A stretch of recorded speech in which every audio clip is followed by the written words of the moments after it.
Hello everyone, welcome to What If Issei was the supreme heir of the House of Lost Golden Flame movie 2. Before we start, please go support lucifer-ficks for writing that awesome fanfic. This is the translated version I made, there will be some mistaken characters' gender, but of course Issei is a male. Chapter 11. Vacation. Chapter 11 Summer Vacation. Hideout House. Summer Holidays. That longed-for moment that every student looks forward to more than anything in the world. Around the world, in different parts of the globe, those three simple words brought euphoria to all students. After all, what student in their right mind didn't want the holidays to arrive from the moment they set foot in school, high school, preparatory school, etc. And for our hero it was no exception. Now that the faction problems were resolved and there was nothing to interrupt his peace, he could enjoy his vacation with his girls. "Ah, these will be the best vacation of my life," Issei said happily. At this moment he was lying very calmly in his bed, with his arms outstretched, imitating Christ on the crucifixion. Another cheerful voice to Issei, after all, for some time now he had been waking up to that same sound every day. There to Issei's right, as he came into the world, was peacefully sleeping his beloved blue-haired Zenobia, using his shoulder as a pillow. But now it was different, why, you might ask. Another voice became audible, this one coming from Issei's left side. The head of brown hair with red streaks rested on the chestnut-haired man's left shoulder. Issei's tower, Isabella, since the Mexico incident, their relationship grew stronger, so she started going to sleep next to the brunette. Zenobia didn't mind, after all, with the sudden resistance that the brunette had gained, it was impossible for her alone to appease the beast that the brunette had between his legs. "Yes, there's nothing better than this," Issei said. But the chestnut tree didn't know was that his vacation flights would be postponed for a long time. One Piece Opening 11 Share the World. Aeno is Oranai Todoku. Made me believe Hitatsu no Ashita Ihei. The infinite blue sky of the human world can be seen, then it changes showing the sky of the underworld, on the sides Rias and Sona can be seen with their servants, and in front Issei with his boys. One let's go everybody, oh we share the music. On let's go baby baby, oh we share the one dream. You can see the sky of the underworld, then the camera lowers and focuses on Archer's castle, then the high school DxD logo appears. On let's go everybody, oh we share the good times. On let's go baby baby, oh we share the one world. The scene changes, the members of the occult club and the student council are seen facing Loki, in the distance Issei is seen with his balance breaker, he, Kiba, Urza, Isabella and Ravel launch themselves against the Norse god, when Issei impacts his fist against the god a great explosion occurs. Hurayami me komi Sekiryuutei na Zodokai. Issei is seen with Zenobia on a date, but a few meters behind, the entire Gremory and Citri group is spying. Yukisaki Maizuni Tachi Demaritoki. Kiba is seen crossing swords with Urza, then she gets excited when Kiba shows her the swords he can create, asking for some, which makes the blonde nervous. You and me yes Kamachi Wakachi Asakani. Isabella and Ravel are seen shopping. Ravel was somewhat annoyed with Isabella for taking advantage, but she got over it instantly when Isabella bought her more clothes. Michibiki I feel the beater Kadashiteku oh yeah. Sona is seen reading the book her sister sent her to win over Issei, then Rias enters the room, and Sona desperately tries to hide the book. Share the music Itsude. Share the one dream Shinjied. Share the good times to Atsunade. Share the one world now. The three groups are seen spending time together. Issei looks at Rias and Akeno, still somewhat doubtful about what they showed him. Aeno is Oranai Todoku made Nando demo Bokune Ikunda. The scene changes, this time the three groups are on the beach, Issei is riding the waves like an expert, Rias and the others watch him from a rented boat, then suddenly a wave submerges Issei. Imakozo Kodeuku I believe Hitatsu no Ashita yeah. Saji and Gasper jump in to save them, even though neither of them knows how to swim, and they are rescued too. Then the girls fight over who gives CPR to Issei, while Momo and Roroko attend to Saji, forgetting about Gasper. One let's go everybody, oh we share the music. On let's go baby baby, oh we share the one world. In the middle of the sea, forces from the ancient mass faction of the Chaos Brigade attack, everyone repels the enemies, finally Issei fires his X-burner at maximum power. Oikakao rit mi biusu no wanao. Kikazuki Mimyuki ni share Shiteo style. Ajumaru Hirigaru Sazauju Kono flavor. Peridaju I feel so god jinin araru oh yeah. The images of the young demons begin to appear, starting with Sekiryuutei, followed by Issei, Rias, Sona, and ending with Ghidorah, who displays an evil smile. Share the music Tukudid. The four masks are seen together. Share the one dream Tsudiad. Michael is seen, and Arena is standing next to him. Share the good times Zoward. Azazel is seen, behind him is another cadre level fallen angel, Barakiel. Share the one world now. Finally, Aten is seen, behind him is Asgard and on his sides a group of Valkyries. Ano is oranai Todoku made Nando demo Bokune Kunda. Imakozo Kodayuku. The scene changes, now Issei is seen in his balance breaker without his helmet, staring intently at a silver-haired Valkyrie, who is also staring intently at Issei. I believe Hitatsu no Ashita ya. The scene changes, now 5 figures appear in darkness, one lights up showing Urza, the others remain in darkness. Mainai Kabe no Mukakawani Materu Kimi Georgia Atanda. Mausaguni Tadakukara. Issei is seen fighting against a large number of demons, using his fists, kicks, and other means to make his way to rescue Asia, who was connected to a strange machine. I believe Hitatsu no Sekai ya. A huge red dragon is seen screaming at the sky. Hum on let's go everybody oh we share the music. Hum on let's go baby baby oh we share the one world.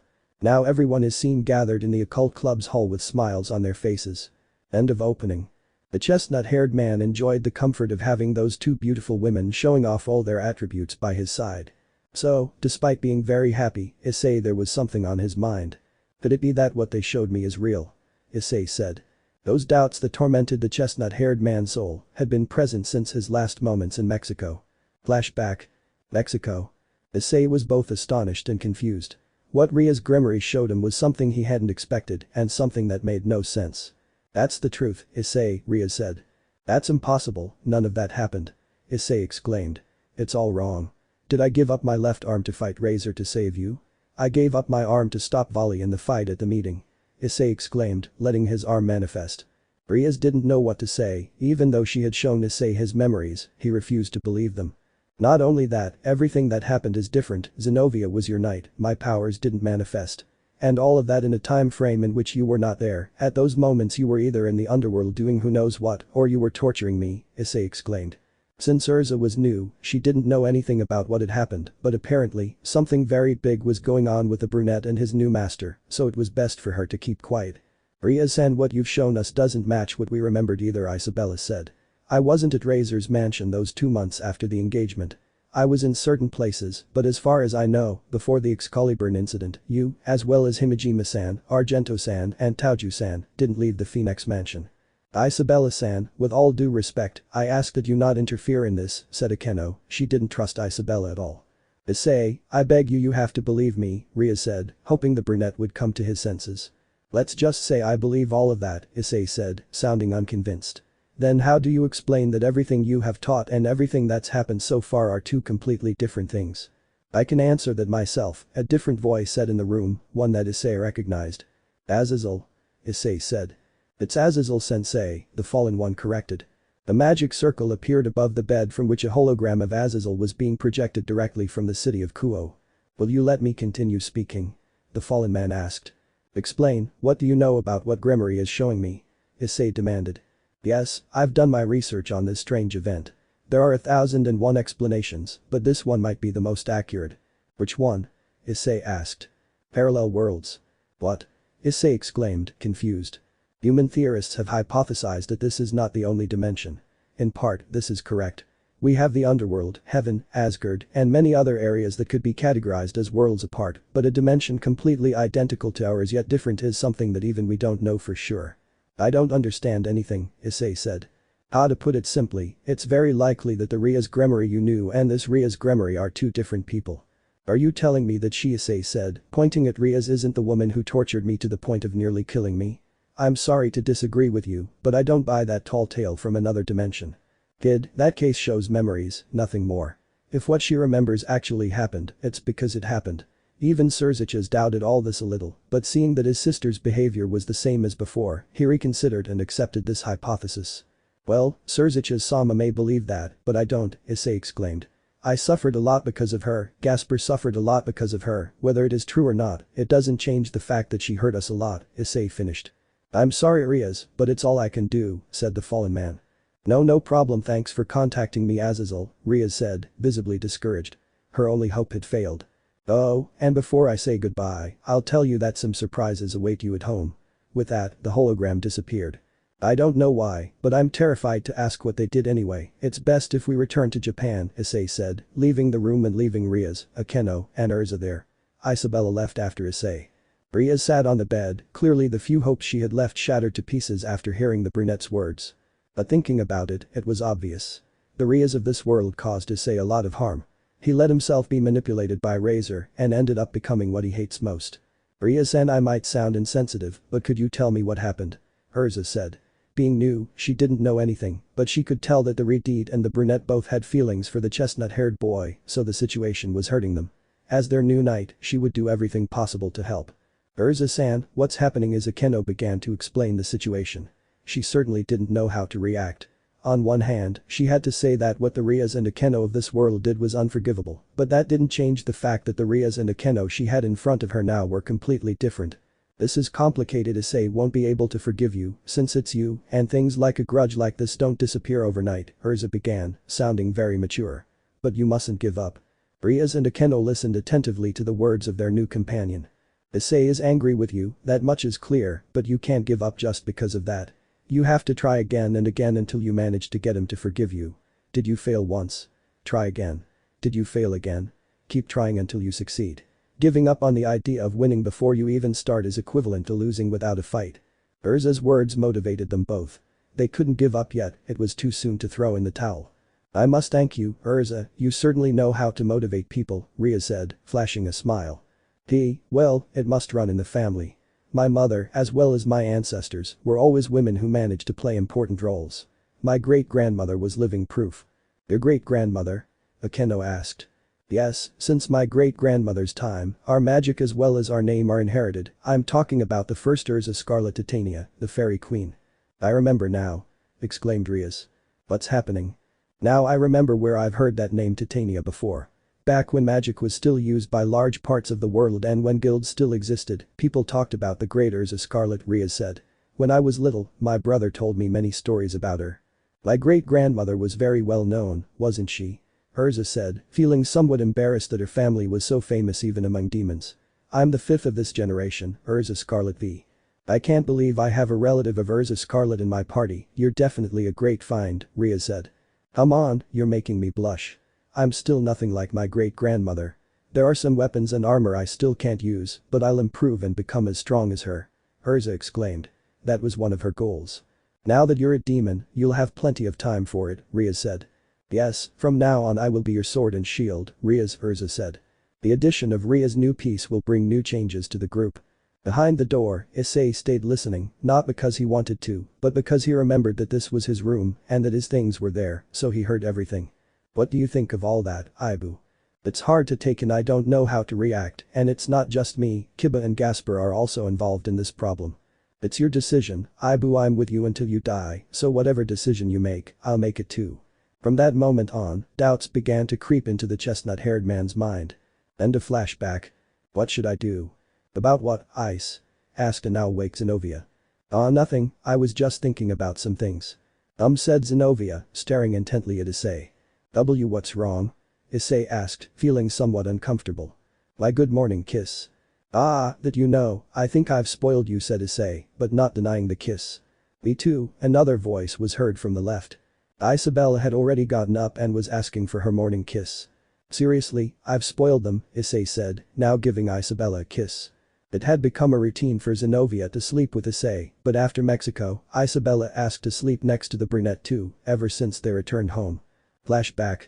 Haidu residence. The trip from Mexico to Japan was once again a nightmare for the chestnut-haired man. It hadn't been long since he became a dragon slayer, but he could already say that he hated with all his soul the damn discomfort that transportation gave him. Issei asked if there was no way to get rid of this damn discomfort, to which the red dragon only replied. When you are even stronger, those ailments will no longer affect you. With those words, Issei felt that everything revolved around becoming stronger. This leads to some tortuous journeys for Issei, beginning with transportation from the city in Mexico to the airport, then the plane trip, which he spent unconscious, because Urza told him that she had a method to relieve his dizziness that consisted of hitting him in the pit of his stomach, leaving him lying on the lap of the Scarlet. Something she didn't expect to end up like this at first, but she wouldn't deny that she liked having the brunette on her lap. This sparked jealousy in Rias, Aeno, and Isabella. Issei didn't remember anything about the hours the flight lasted. Upon arrival, Surzich's limousine was waiting to take them home. Urza offered to calm Issei down again, but Rias ordered her to stop. This caused Scarlet to feel bad, even if she herself didn't know why. Upon arriving at the house, Rias, Aeno, Issei, and Isabella already knew why Azazel said they would be in for a surprise upon their return. "Wow, this is your house, Issei, it's certainly big," exclaimed Urza. Issei's house had changed. It was no longer the humble two-story house. "Is this my house?" Issei said, noticing the plaque on the entrance that read Haidu. "Yes, it's my house, but what the hell happened here?" Issei shouted. The sudden scream caught the attention of the residents of the house. "Ice, you're back," exclaimed Zenobia happily, going out to greet the brunette with a hug. The hug, as expected, annoyed Rias, Aeno, and Urza. "Zen, could you explain what happened? What happened to the house? What happened to the neighbor's house?" Issei had many questions. "I see you returned safe and sound," said Sona, who visits informally. "Icho, what happened while we were gone?" Issei asked, then stared at the girl for a while. "By the way, nice outfit," Issei exclaimed sincerely. "Thank you," Sona said, her cheeks flushed. "First of all, come in. Inside I'll explain everything that happened while you were in Mexico." The rest of the tenants came out to greet the group. "Issei-kun, you're back," said Kiba.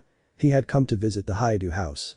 After all, he still had his apartment there, which Gasper had also moved into. "Yeah, you won't believe everything that happened while we were in Mexico," Issei said. "It seems they've been through a lot. By the way, who is she?"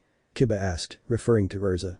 "Allow me to introduce myself," Urza said, standing in front of everyone. "My name is Urza Scarlet V, I'm Rias Gremory's new knight, it's a pleasure to meet you all." Urza exclaimed animatedly. "Nice to meet you," they all replied. "A lot of things happened," Issei said again. "I see that. By the way, why do you have a blonde streak in the back of your hair?" Kiba asked. I think it's a side effect of my golden transformation. In Mexico, I entered a similar mode, only using my Dragon Slayer power. After that, part of my hair turned blonde. Maybe from using it so much, my hair ended up taking on that color." "Even so, it suits Issei-sama," Ravel exclaimed, joining the conversation. "Do you think so? By the way, what about my parents?" Issei asked. Some people gave a nervous smile at that question. "Well, Issei-kun, what's happening?" Kiba tried to explain to the brunette, but the dark-haired Citri got there first. "Your parents went on vacation, Issei-kun. Here, they left you a letter," Sona said, handing the letter to Issei. Without waiting, Issei opened the letter and read it. His expression changed after reading it. "My parents will be on a cruise for 2 years around the world," Issei shouted. It was a surprise for Rias, Aeno, and Isabella as well. "How the hell did I get through?" Issei asked. The number of questions was increasing. After a while, Issei calmed down. Everyone was gathered around the table. It should be noted that the family table had also changed. Now it was large enough for everyone to sit down, and there were even seats left over. "Sona, could you explain what happened?" Rias asked. "The clearest way to sum it up, my one Isama and your own Isama Rias," Sona said. There was no need to say more. If both Mas were responsible for this, one would expect them to even build a castle. "So, because of Surzich's Sama and Seraphil Sama, my house has become a hotel. Is it also their fault that my parents are away?" "Yes," Sona replied. "Incredible," Issei said, unable to believe it. "How big is the house now?" "The house has 6 floors. On the first floor, there are several rooms. Ravel-san, Yura, and Isabella are there now that I'm back," Citri began to explain. "On the second floor are your room, Rias, Asia's, Zenovia's, and mine. The rooms are designed so that they can be connected. Minus 6 floors." Issei was still in awe. "On the third floor are the guest rooms, the study, and the storage room. On the fourth floor are Akeno-san's and Kaneko-san's rooms. We'll have to furnish things for Urza-san. And finally, the fifth and sixth floors are empty rooms." Citri finished explaining. "Is there something else?" Issei asked rhetorically. "An open-air garden on the terrace," said Ravel. "Besides, it's firmly built and won't collapse even in the event of a war, so there's no problem using our powers," Sona said as she adjusted her glasses. "There are also underground floors," Zenovia said. "Underground floors?" "Yes, there are a maximum of 3 underground levels," Sona said. "The first is a large, spacious room that can be used not only as a training room, but also as a cinema. It's also equipped with a large indoor bathtub pool. The second is used exclusively for an indoor pool, where the water temperature can be adjusted. And the third contains a library and a storage area." "Okay, I need some time to process everything. Do you mind if I lie down in my bed for a while?" Issei said, mentally exhausted. "It's your house, do it with confidence," Sona said. "Thanks," Issei said, going upstairs since he didn't want to use the elevator. Seriously, an elevator? To go lie down in his bed. While the other kids went about their business, leaving only Sona and Rias in the dining room, Akeno went to help Urza get settled. "Rias, Azazel told me about what's happening to you, tell me, how should I react?" Sona asked. She was already aware that the Rias before her was not the same Rias she knew. It's your decision, Sona. You can distrust me if you want. What the me of this world did and how she behaved are things that can't be easily forgotten. If you don't want to speak to me, I'll understand. Rias, how long have we been friends? Sona asked. That thing he has. Answer, how long? Since we were children, but what does that have to do with anything? I'm your friend. You'll make stupid mistakes, but as your friend, I'll still be there to talk you out of it and forgive you. You'll always be you, even if you're not the same Rias I grew up with. You're still Rias Gremory, my friend, so stop acting so depressing. Thanks Sona, I don't know what I'd do if I didn't have you as a friend. You're lucky, Rias. Now there's something I want to ask you, Sona. What thing? Sona, do you like Issei? Rias asked, showing a completely serious expression. Sona began to get nervous, beads of sweat running down her face. Sona. I have things to do, we'll talk later, Sona exclaimed, escaping the problem. Wait, Sona. Meanwhile, Isabella was going through a very tough ordeal, or rather, an interrogation. Let me see if I understand correctly, Isabella, you're telling me not to take my relationship with Issei-sama beyond a kiss because I couldn't bear it, Ravel exclaimed, holding a whip in her hand. Where did she get it from? Who knows? Ravel-sama, I say this for your own. Oz. You say it's for my own good. Tell me, what's the reason for those words? Well, Isabella looked away. What happened in Mexico? Isabella. The thing is. Speak up. Exclaimed Ravel. Okay, I'm sorry, I slept with Issei-sama. Ravel's brain fried upon hearing those words. At that moment she felt many things. Confused, jealous, betrayed, but what her mind managed to process was to ask. How was it? Asked Ravel, hiding her eyes with her bangs while her cheeks were very red. It was Isabella's cheeks turned a deep red at the memory, pleasurably torturous. As? Doing it with Issei-sama requires great stamina. It's so passionate as well as the movement. Isabella began to get excited just remembering it. Was that how it was? Isabella realized she was starting to ramble. What I'm trying to say is that it's still too early for you, Ravel-sama. I understand that you're in love and want to express your feelings, but don't cross that line. Ravel had her doubts about what the brunette was saying, but they had known each other for a long time and she knew perfectly well that if she said it, it was for a reason. Meanwhile, Issei was in his room. This is incredible, even my room is different, exclaimed Issei. Everything in his room had changed. The furniture, the bed, the television, the few game consoles, he had everything. My bed is so big I think 5 people could sleep on it, Issei said, examining the new bed. The TV is as big as the wall. I'm not complaining. Besides, my old consoles were replaced with new ones. I hope my save files are the same. There are new things too. I don't know whether to be amazed or terrified. Is something wrong, Drake? You've been very quiet since what happened in Mexico. I was thinking about something, Ibu. What thing? Your growth. My growth. Your growth as a dragon slayer exceeds the parameters you adapted in record time and now you have reached dragon force. Isn't that a good thing? That's the problem, if you keep growing like this you'll eventually become a dragon. Wait, what? Issei exclaimed. You didn't tell me anything about becoming a dragon. I didn't do it because I thought there wouldn't be any problems. I myself didn't expect you to grow up so fast. But how will I become a dragon? Dragon Slayer magic has a curse. The more it is used, and if the person bathes in dragon blood, they will eventually take the form of a dragon. Has this happened before? Yes, there was someone who became a dragon and brought chaos to the world. Acnologia, nicknamed the Black Dragon of the Apocalypse, the damned one wiped out hundreds of dragons, as well as killing an incalculable number of humans. Don't tell me that dragon is still loose somewhere. Don't worry, he was defeated long ago, but the price of his defeat was the death of the Flame Dragon King, Igneal. It's not the dragon you told me about, the one who fathered the dragon slayer named Natsu Dragneal. Yes, Ibu, I recommend you don't use your dragon slayer powers for a while. There are still some things I want to make sure about. Alright, I won't use my dragon slayer powers. Besides, I don't think I'll need them.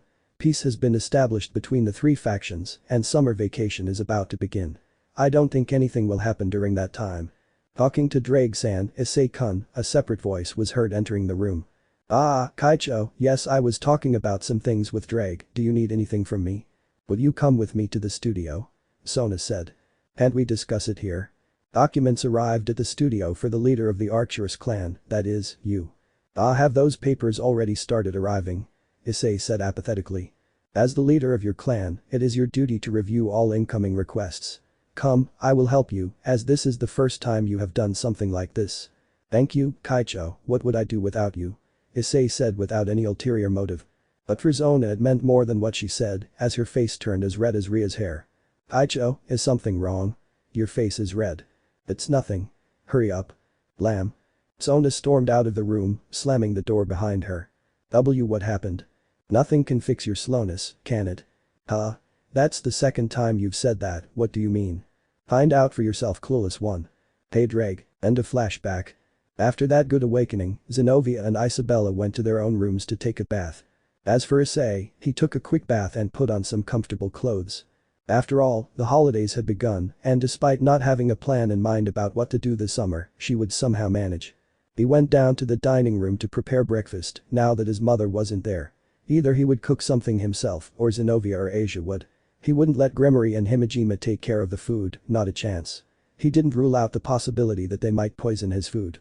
As she went downstairs, she saw everyone at the dining room table, and for some reason Rias, Akeno, Asia and Kaneko were all wearing the Kuo Academy uniform. Why are you all wearing your uniforms? We're on vacation, Issei said, heading to the refrigerator and pouring himself a glass of juice. By the way, where are Kaicho and Yura-san? I don't see them anywhere. Sona and her rook went to where the other pieces are. She's getting ready. Preparing for what? Issei asked, drinking his juice. Issei, don't you know that all the young demons will gather in the underworld? Rias said. Ooh. Issei spat out the drink forcefully, almost choking in the process. Cough cough.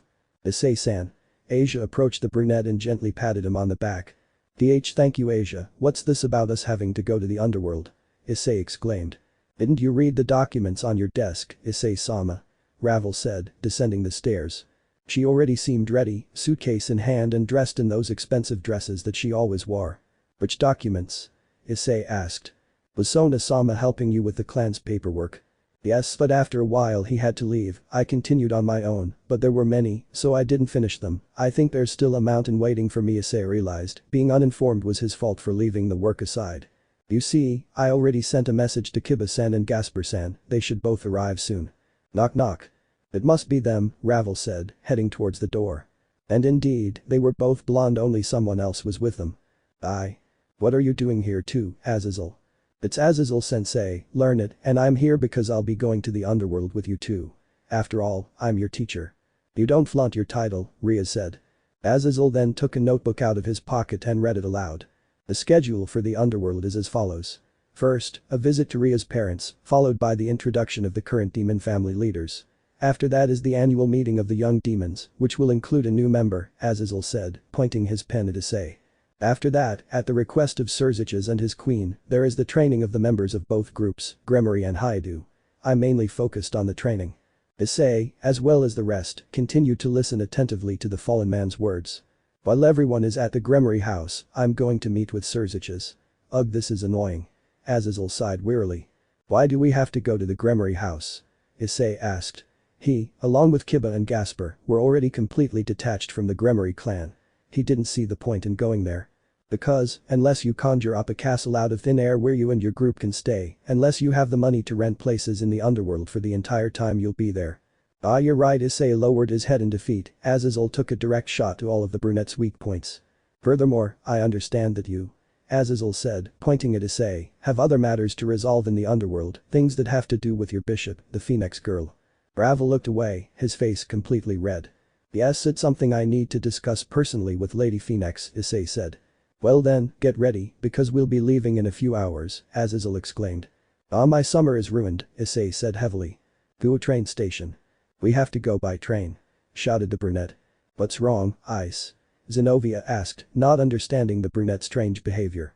The thing is, Isabella began to explain. Motion sickness. They all exclaimed, except Rias, Akeno, and Urza. Oh, this is interesting. So dragon slayers suffer from motion sickness. I have to record this. Come on. Isn't there any other way to get to the underworld? I'm sorry to tell you that this is the only legal way to get here, otherwise you could be imprisoned for trespassing, Rias said. Follow me. Issei felt that things were getting worse and worse. Issei followed the redeed. She, Akeno, Asia, and he got on the elevator. The chestnut tree carefully observed the elevator. It was the same one that had always been there. There was nothing strange about it at first glance.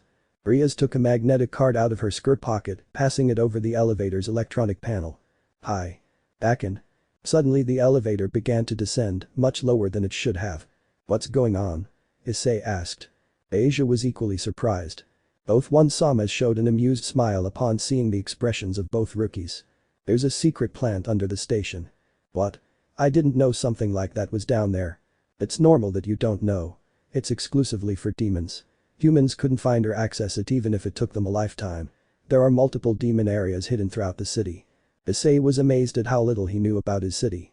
After a few minutes the elevator stopped smoothly and when the elevator doors opened, Issei looked on in amazement. "This place is immense," exclaimed Issei. I could swear his voice echoed.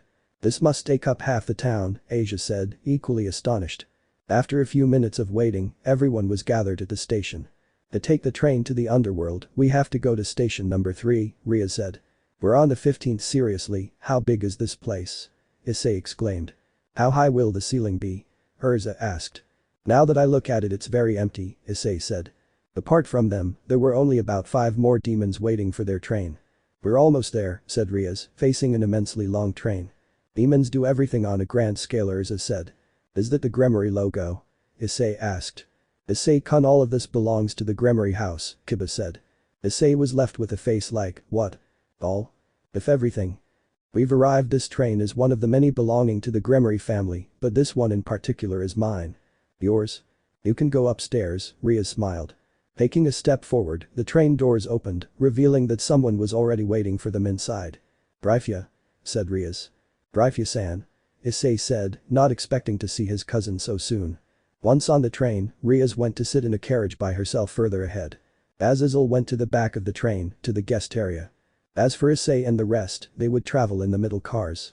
"So it's true that he gets dizzy as soon as he starts moving," said Zenobia, watching her boyfriend struggle to stay calm. She was sitting to the right of the brunette. "Yes, I curse this," said Issei, his face completely blue.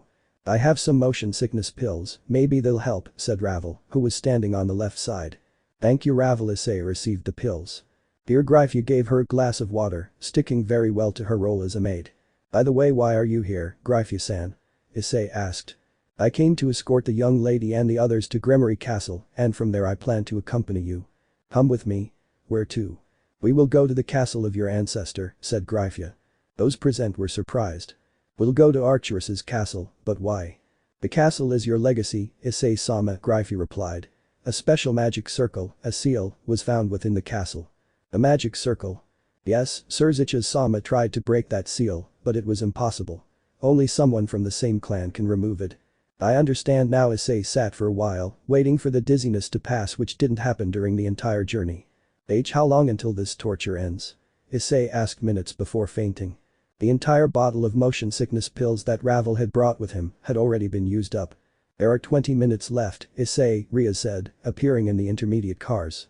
"No, you should be in front, Gremory," Issei said, he didn't have the strength to argue. "I came to see how you were," Rias said. Accompanying Rias was an elderly man, wearing a black uniform and a cap with gold trim.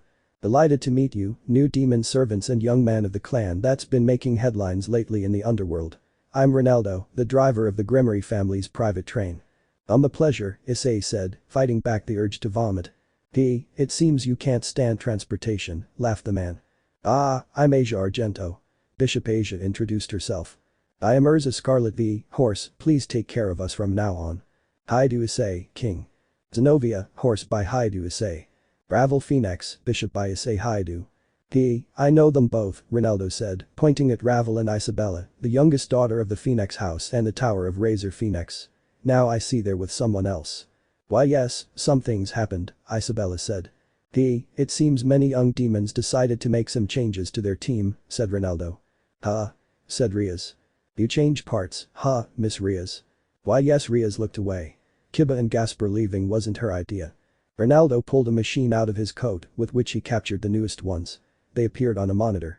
What is that?" Issei asked. "This is a machine from the demon world. Check and compare. The fact that the train is entering the underworld means that all transport requires inspection," Rias explained. "Therefore, a record is kept of the pieces, as well as the demons that enter, in order to have control and anticipate any illegal entry," Gryphia finished explaining. "Miss Rias, with that, both the verification and formalities for the arrival of the new faces here are complete. Now everyone can rest and relax until we reach our scheduled station. There are also beds and a place where you can enjoy a meal, so make use of it until we arrive at our destination." "I think I'm going to die," Issei said. "We will soon cross through the dimensional wall." Ronaldo's voice was heard over the train's loudspeakers. With this, we officially arrive in the underworld, Kiba said. Try looking outside, Rias said, smiling. Issei barely managed to open the window, and as he did so, he received a wave of wind from outside. In front of him stretched a spectacularly vast landscape filled with mountain ranges and thick green forests. The air was different, the temperature was perfect, neither too cold nor too hot. Even though this is my second time here, I can tell it's the underworld, Issei said, letting the air relieve him a little. Being many meters high, the view offered by the train window was unique. Mountains, rivers, houses curiously shaped, but houses nonetheless. Everything as far as the eye can see is my family's land, everything is Gremory territory. Rias exclaimed proudly. I'll say it again, spoiled brat, Issei said. Calm down, Rias, calm down, Rias told herself. How big is the Gremory territory? Issei asked. If I remember correctly, I think it's about the size of Honshu in Japan, Kiba replied, sticking his head over the front seat. Issei almost fell off the train, were it not for Ravel and Zenobia holding him up. So big! Exclaimed Issei, completely forgetting the scare of almost falling. The underworld has the same surface area as the human world, but its population is vastly smaller than that of humans. Even demons, fallen angels, and other creatures are just a fraction of the total. All of this, combined with the absence of oceans, leads us to conclude that we have plenty of space. How can it be the same size as the Earth? Who knows? Rias replied. There were small details that even demons and fallen angels were unaware of, which is why the underworld was still being investigated. That reminds me, Asia, Urza, Rias called. Yes. They both said. Now that you are part of my entourage, you will be given a portion of the Gremory clan's lands, Rias said, clasping her hands together. Can we have territories? Urza asked. Of course, they are my servants, servants of an heiress of a demon house. Living within my lands alongside their own is permitted. Aeno and Ko have their own territories, Udo and Gasper had theirs, Rias said with a hint of sadness. I'm sorry for taking your lands when I switched you to my group, Kiba, Issei said. No problem, Issei-kun, I didn't know what to do with them anyway, Kiba replied. Snapping her fingers, the Redeed summoned a map that appeared on the table, unfolding it fully. A map? A map of the Gremory territory, Rias smiled, the red areas are taken, you can choose one of the remaining ones, Rias said. Urza and Asia went on to choose their lands. I wonder if what surrounds my ancestors' castle falls into the category of my lands. Well, we'll find out, said Issei. We will arrive shortly at the Gremory family's main residence. We will arrive shortly at the Gremory family's main residence. Are we there yet?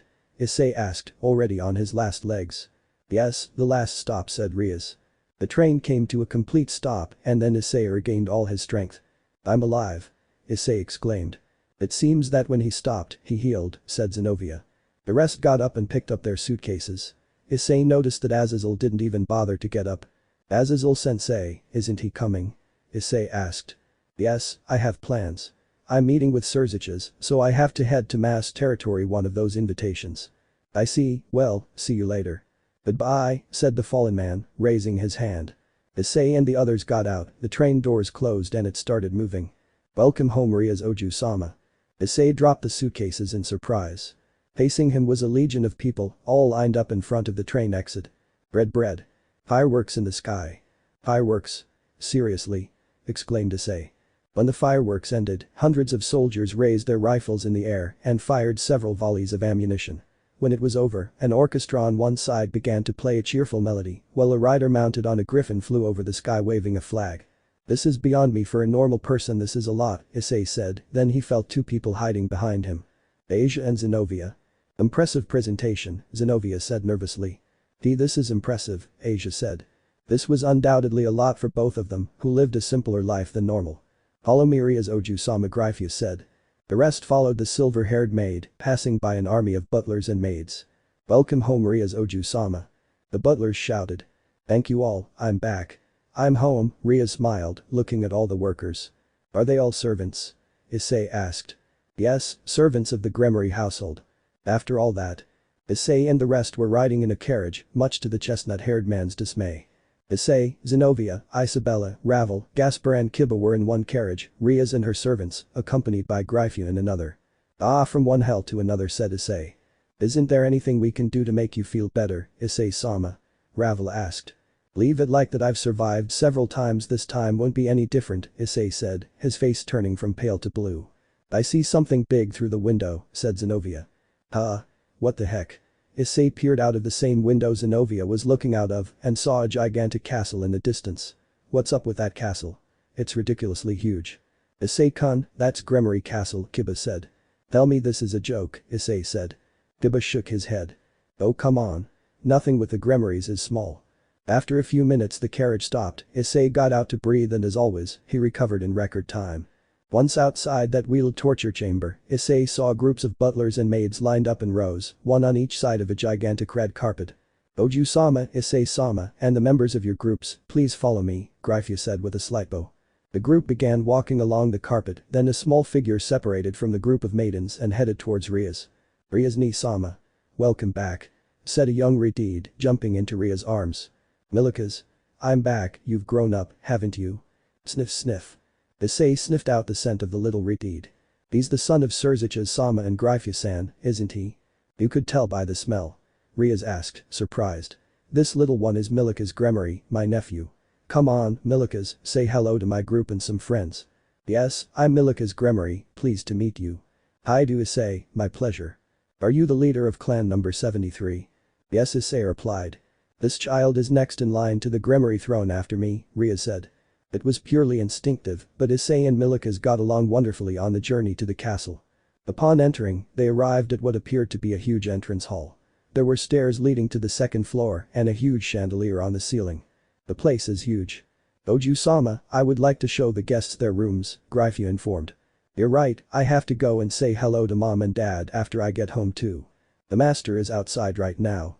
He said he would return this afternoon. He said he would meet you while you all had dinner together. I see, I understand, Gryphia.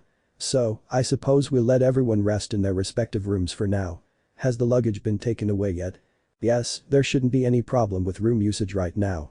Rias, so you're back, a woman's voice called from the top of the stairs. A stunningly beautiful young woman in a classic dress stood at the bottom of the stairs. She didn't look much older than them. In fact, she looked like a clone of Rias, only with brown hair. Mother, I'm home. Mother? You've got to be kidding me. Exclaimed Issei. No matter how you look at it, she doesn't look older than us. Even your smells are similar. I thought she was your older sister. Exclaimed Issei. Say something like that, I'm happy to see myself as a young woman, she said, caressing her cheek. As the years go by, demons can change their appearance with magic, near immortality, and mental aging. I'll always look like this. The chestnut-haired man's thoughts upon seeing Ria's mother and upon remembering Ravel's mother. Hooray for genetics. Rias, this boy is the leader of the Archerous clan, which we've been hearing a lot about lately. I'm starting to wonder how much is being said about me. Well, after hearing that you repelled one of Grigory's leaders, Kakabiel, and that you are the Sekiryuutei, in addition to your recent social status. I understand many things are said about me. Where are my manners? The woman said. Let me introduce myself. I'm Venelana Gremory, mother of Rias and Surzich's. Phoenix Locker. After the chestnut-haired boy met Ria's mother, he politely asked Gryphia if they could take him and Ravel to Phoenix territory. After all, there was something very important he needed to discuss. I have to say your family's castle is no slouch either, Issei said. His thoughts were that demons do everything on a grand scale. Ravel, for her part, remained silent, her cheeks flushed a deep red. Ravel, Issei began, his expression serious. Are you sure about this? You can refuse, and if you want, I'll refuse too. No. Exclaimed Ravel. It's true that this took me by surprise, but I desire it with all my heart. The chestnut-haired man was surprised by the sincerity of his bishop's words. I understand, then let's go in, said Issei. Hi. Despite being redder than a ripe tomato, Ravel showed a smile full of joy. When the doors of the main hall of Phoenix Castle opened, two people stood at the front of everyone. Issei already knew one of them, it was Lady Phoenix, the mother of Ravel and Razor. The other person, a man who appeared to be 30 years old, although that was not his real age, with blonde hair, dressed in an outfit typical of the leader of his house. Ravel's father, Lord Phoenix. It's a pleasure to have you here, hi to Issei, Lady Phoenix said. I assume your visit is regarding the papers that arrived the other day. Yes, Lady Phoenix, Issei said, bowing. The documents regarding Ravel's and my engagement have been received. What is your answer, young Haidu? Lord Phoenix spoke in an authoritarian voice. I gladly accept the engagement with Ravel Phoenix, Issei said without a hint of doubt in his voice. Forests of a remote area of the underworld. After Issei finished talking to Ravel's parents, Ravel came out of her state of bliss and happiness to the point of jumping for joy. He, along with Kiba and Zenobia, followed Gryphia through a forest in the underworld. How much longer until we arrive? A voice asked. It was Rias. She, Akeno, Kaneko, Asia and Urza had followed Issei and Gryphia. "We will soon enter the ends of the barrier," Gryphia exclaimed. As Gryphia explained to them, after Surziches tried to undo the seal on Arcturus Castle, an invisible barrier rose up covering a large area, preventing anyone from teleporting nearby. One could enter the barrier normally and not suffer harm. The path they were traveling on was clear. The place where the castle was located was through a large forest. "We'll be entering the barrier," Gryphia said. Everyone entered the barrier. Although it was imperceptible to the eye, it was felt when they passed through it. At that moment, Issei's instincts warned him that nearby, there were many types of creatures that were giving off an attack instinct, as if saying that these were their domains. "Gryphia-san, the surroundings are infested with creatures, aren't they?" Issei said. "Yes, I will raise a barrier that will prevent them from attacking us," Gryphia said, about to raise the barrier, but Issei stopped her. "Wait, I'll take care of it," Issei said, taking a step forward. "What are you going to do, Ice?" Zenobia asked. "Something I learned on my trip to Mexico, I recommend you cover your ears," Issei warned. Everyone was confused about what the chestnut-haired man would do, but they complied and covered their ears. "Very well, let's show these creatures whose boss." Issei's pupils slit like a reptile's, then he began to inhale a large amount of air, to the point where his chest inflated to twice its size. Issei unleashed a roar that was perfectly audible throughout the surrounding area. The beasts who heard that roar were frightened by the intimidating presence of the brown-haired man. Rias and the others covered their ears so they wouldn't go deaf to the chestnut tree's powerful roar. "Issei has changed, now he is more confident and fiercer," were Rias' thoughts. After a few moments, Issei stopped roaring. "Let's continue," Issei said with a smile, showing his fangs. What they didn't know was that the presence of the chestnut tree inside the barrier released something that lay dormant deep within Arcturus's castle. Two presences awoke from their slumber, one of great size and the other the size of a person. The humanoid figure was wearing what appeared to be the attire of a motorcyclist. On its left arm it had a red bandana tied, it wore a purple helmet that revealed the lower part of its face, as well as 3 holes for the eyes, its hair was blonde and unruly, and on its lower back there was a tail.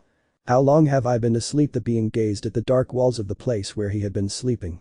"The castle seems to be in ruins. How much time has passed?" Arcturus-sama. Doriko ending for Love Chase. The Gasa Nai Sono Mama of Ashi Himitsu wo. Issei is seen on the terrace of Arcturus Castle, holding a small golden flame in his hand. The Nasa Nai Shiroku Hozoi Kaiken na Koi. Rias is seen in Gremory Castle, with her mother, father, Surziches, Gryphia and Milikas. Aojiroku Doko made Mo Nagai. Roji wo Hashiri Nukeru. You can see the hall where the meeting of the young demons takes place. Inside, in front of a pod surrounded by demons, were the 5 rookies. Erkar Kanan no Tame. Boike Kririd Ira no Ka. The young demons reveal their goals and dreams for the future. Issei states his goal of becoming the 5th Mau, as well as defending Sona's ideals. Sono Subit Hahashi. Oku no Mokutiki wa Tada Hitatsu. The scene changes, showing Issei in the mountains of Arcturus territory training with a gigantic purple-skinned dragon, dodging a burst of fire and firing his own. The Gasa Nai Sono Mama of Ashi Himitsu wo. Rias and her group are seen preparing to fight, stepping into the transport circle. The Nasa Nai Shiroku Hozoi Kaiken na Koi. The crowd roared with excitement as a ratings game unlike any seen before began, the first of many, in a 3-team encounter. Arcturus vs Gremory vs Citri. Issei, Rias and Sona, the 3 of them seemed ready to emerge victorious. End of ending. Chapter 12 The Meeting of the Young Demons. Chapter 12 The Meeting of the Young Demons.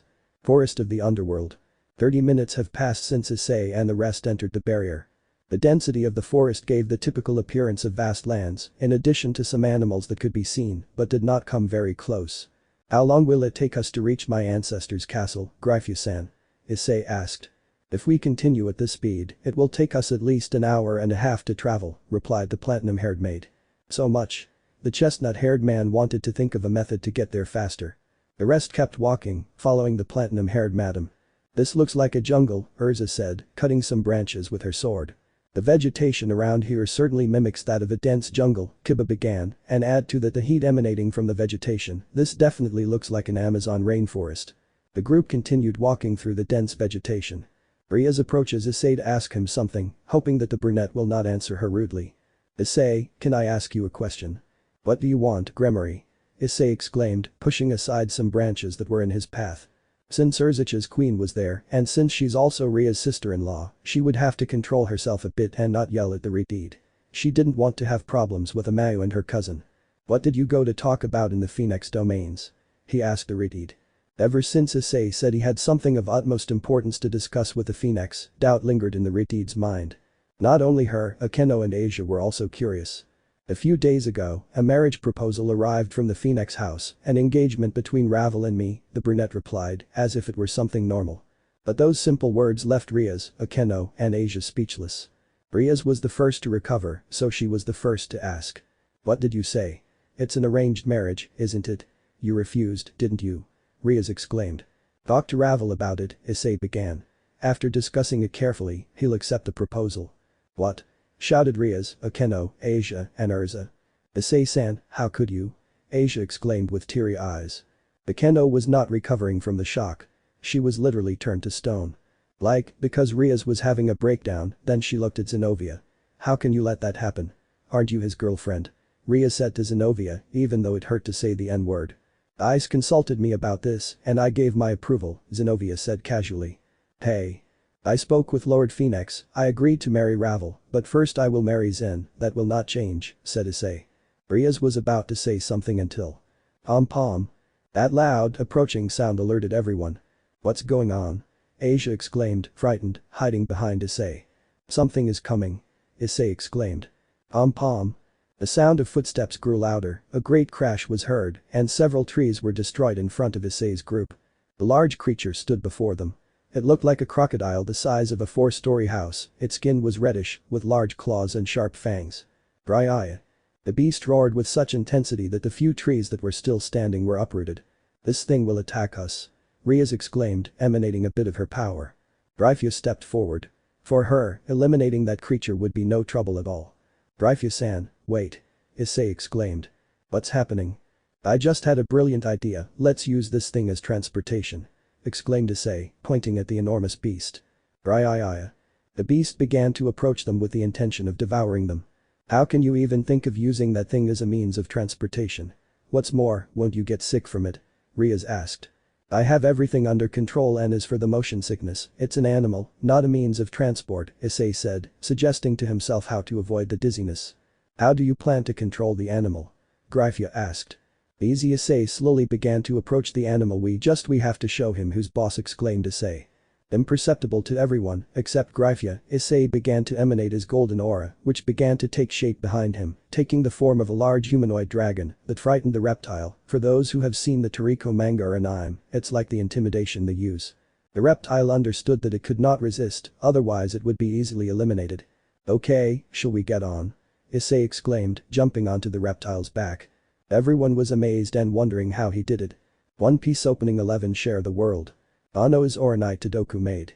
I believe Hitatsu no Ishida Ihei. The infinite blue sky of the human world can be seen, then it changes showing the sky of the underworld. On the sides Rias and Sona can be seen with their servants, and in front Issei with his boys. Hum one, let's go everybody, oh we share the music. Hum on, let's go baby oh we share the one dream.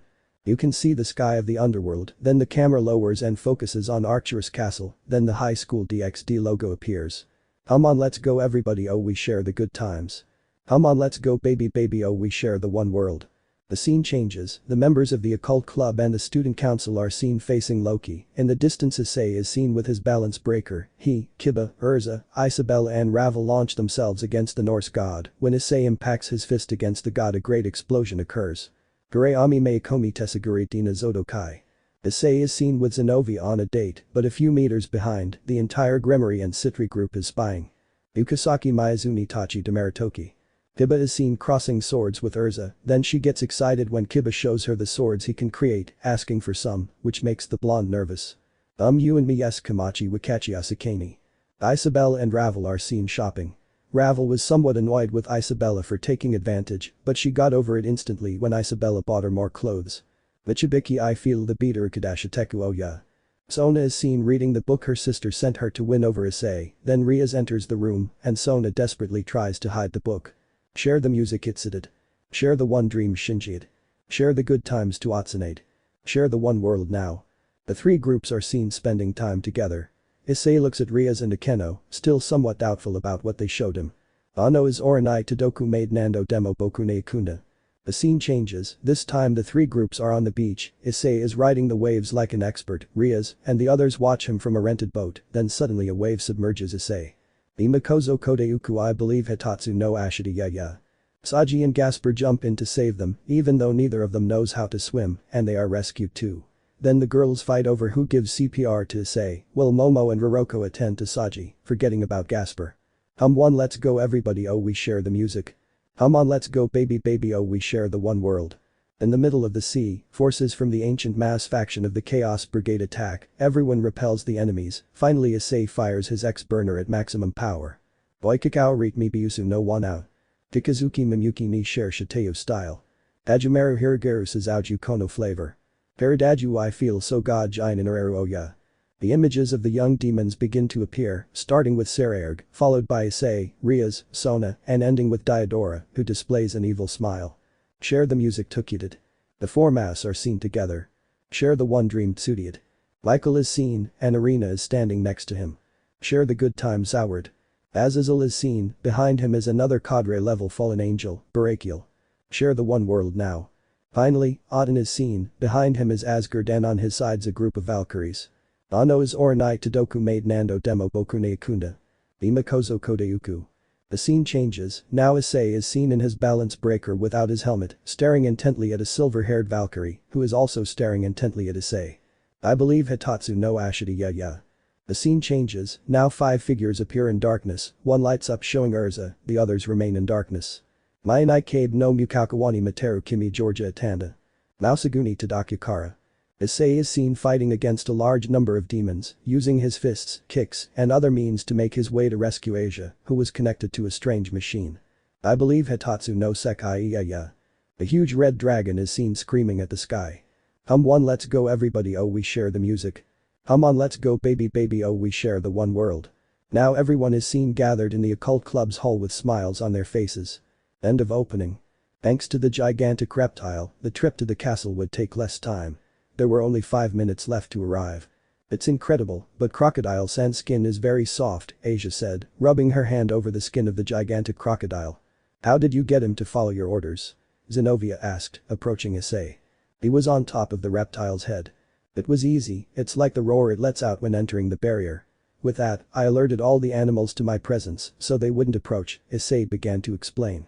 I suppose that wasn't the case for those strong animals, so I used a little of my power to intimidate it, Issei said, gently patting the reptile's head. Rah. The reptile let out a roar, but not one of anger or fury. It was more like the sound of an animal when it recognizes its owner. It seems he's grown fond of you, Issei-kun Kiba said. Do you think so? Issei said. Well, if that's the case, then I'll help guard the castle. We're almost there, Gryphia said. The castle began to be seen in the distance, and Issei's jaw almost touched the reptile's head. The castle was enormous. It's gigantic, exclaimed Issei in amazement. Is it bigger than Gremory Castle? Without a doubt, the castle was even bigger than Gremory, although it was somewhat dilapidated, but that didn't detract from the fact that it was a sublime piece of architecture.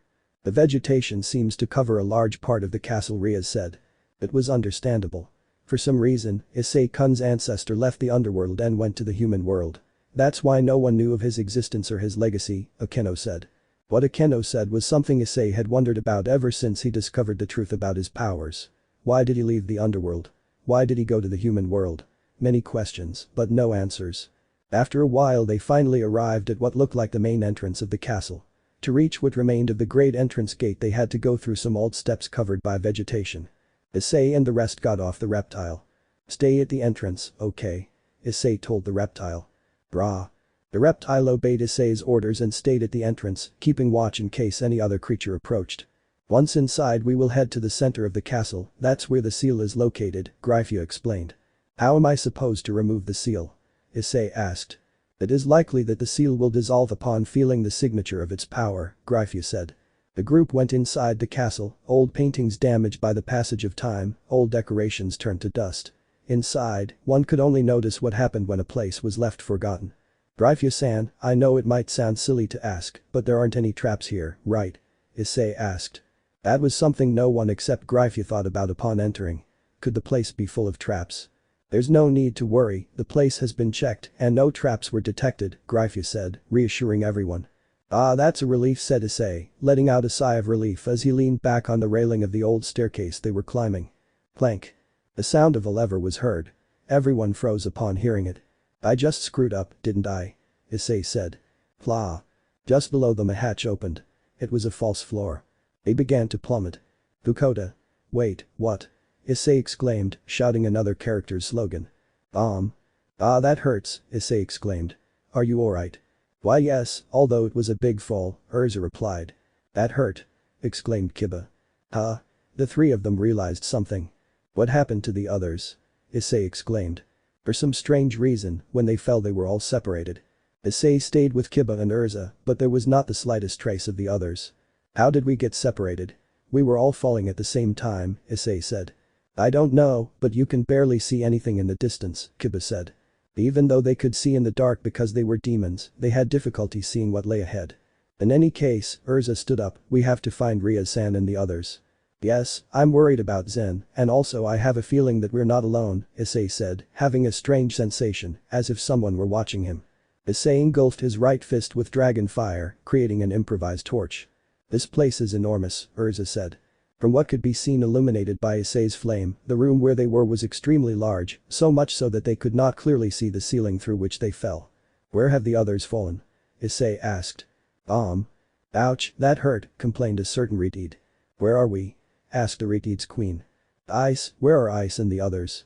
Rias looked around, taking in what little she could see. Rifia, Issei, Asia, Kaneko, Urza, Yudo. Rias exclaimed. No response. It seems we separated when we fell, Zenobia said, analyzing the situation. We have to find Issei and the rest, Rias said, standing up. But exactly where are we? Akeno asked. First of all, we have to see what's in front of us. Rias created a small magic circle in her palm, which began to glow like a red light from a flashlight. How long were we falling? The blue-haired girl asked. Why? Akeno asked. From what little I can see above, I can't make out the trap we fell into. What?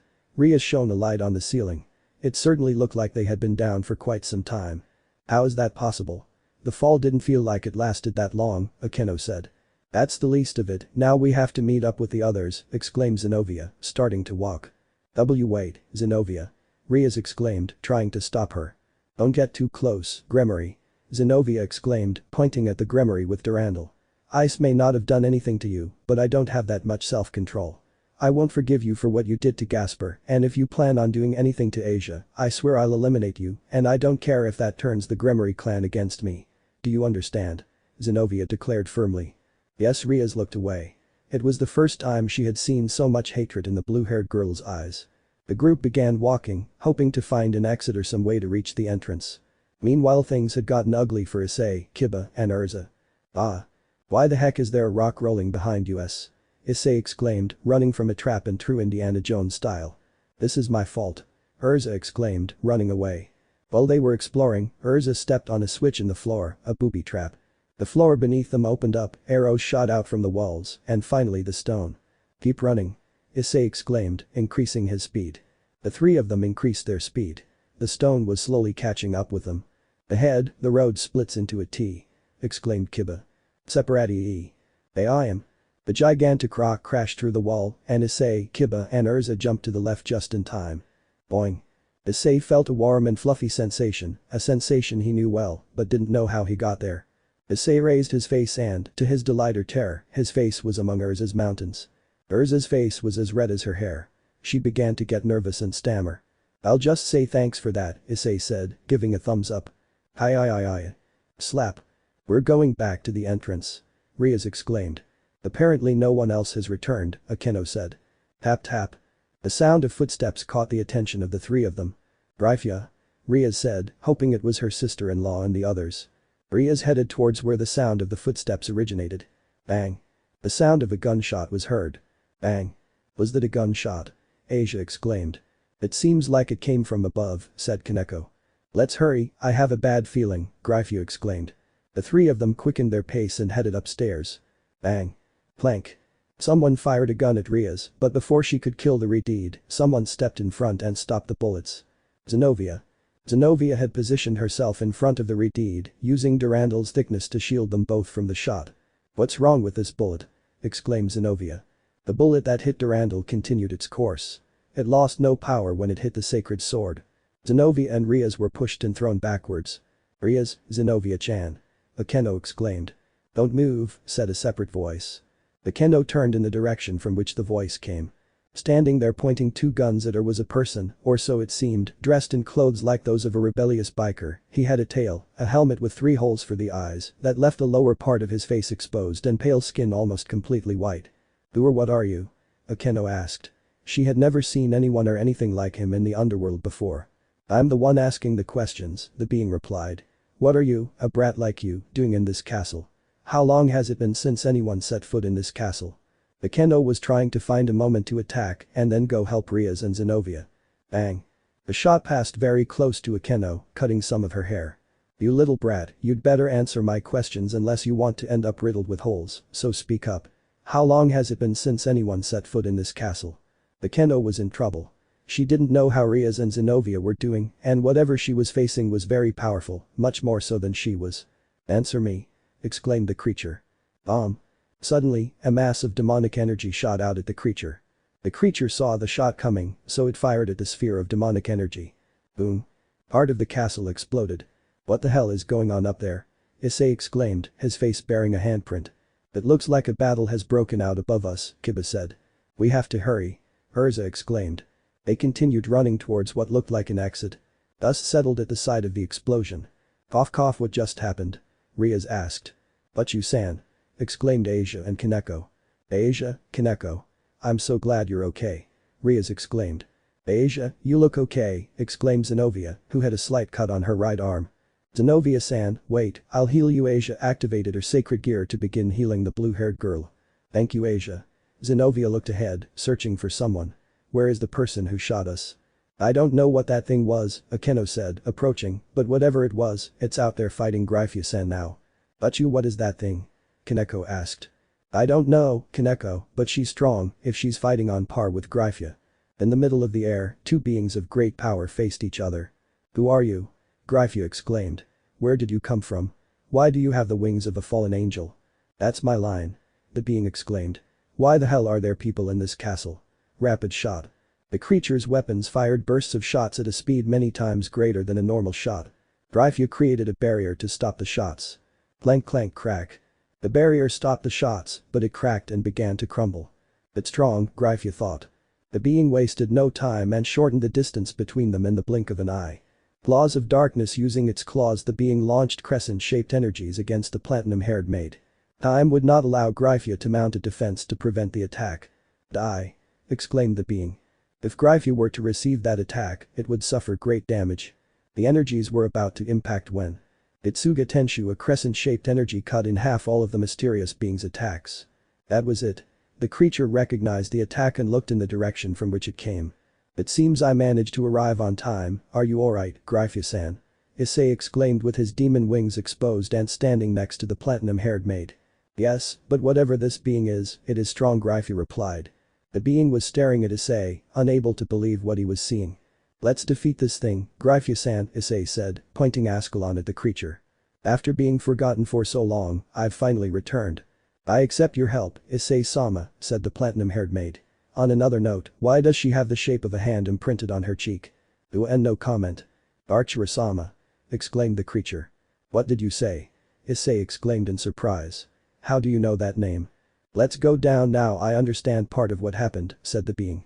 Issei didn't trust anything, but he and Gryphia began to descend to earth. Once on the ground, Rias and the rest positioned themselves behind Gryphia and Issei, ready to fight. "Answer me, how do you know the name of my ancestor?" Issei asked. I see the being holstered his pistols and bowed to Issei. "Forgive my discourtesy, my name is Beelzeman, I am the familiar servant of Archura-sama."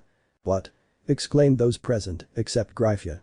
"What do you mean you're the familiar servant of my ancestor?" Issei asked. "As you heard, can you tell me your name?" Beelzeman asked. "Ah, Issei, Haidu Issei. As I hear, Issei-sama, many millennia ago, I came to this world. Upon arriving, I was hunted by the demon leaders, the mass. Archura-sama rescued me and gave me a place to live." "What do you mean by arriving in this world?" Issei asked. "I don't come from this world, Issei-sama. I am a being from a different world, the digital world. I am a Digimon." "What?" they all exclaimed. Rias, Akeno, Asia and Kaneko were even more surprised. The being standing before them came from another world, just like them. After a few minutes, Beelzeman led Issei and the others through the castle.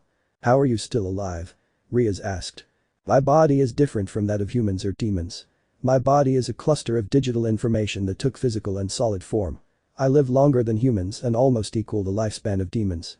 Even so Archirasama sealed me in the castle, in a sleep of many millennia, as far as I can see," the Digimon explained. "Have you been locked up in this castle ever since?" Issei asked.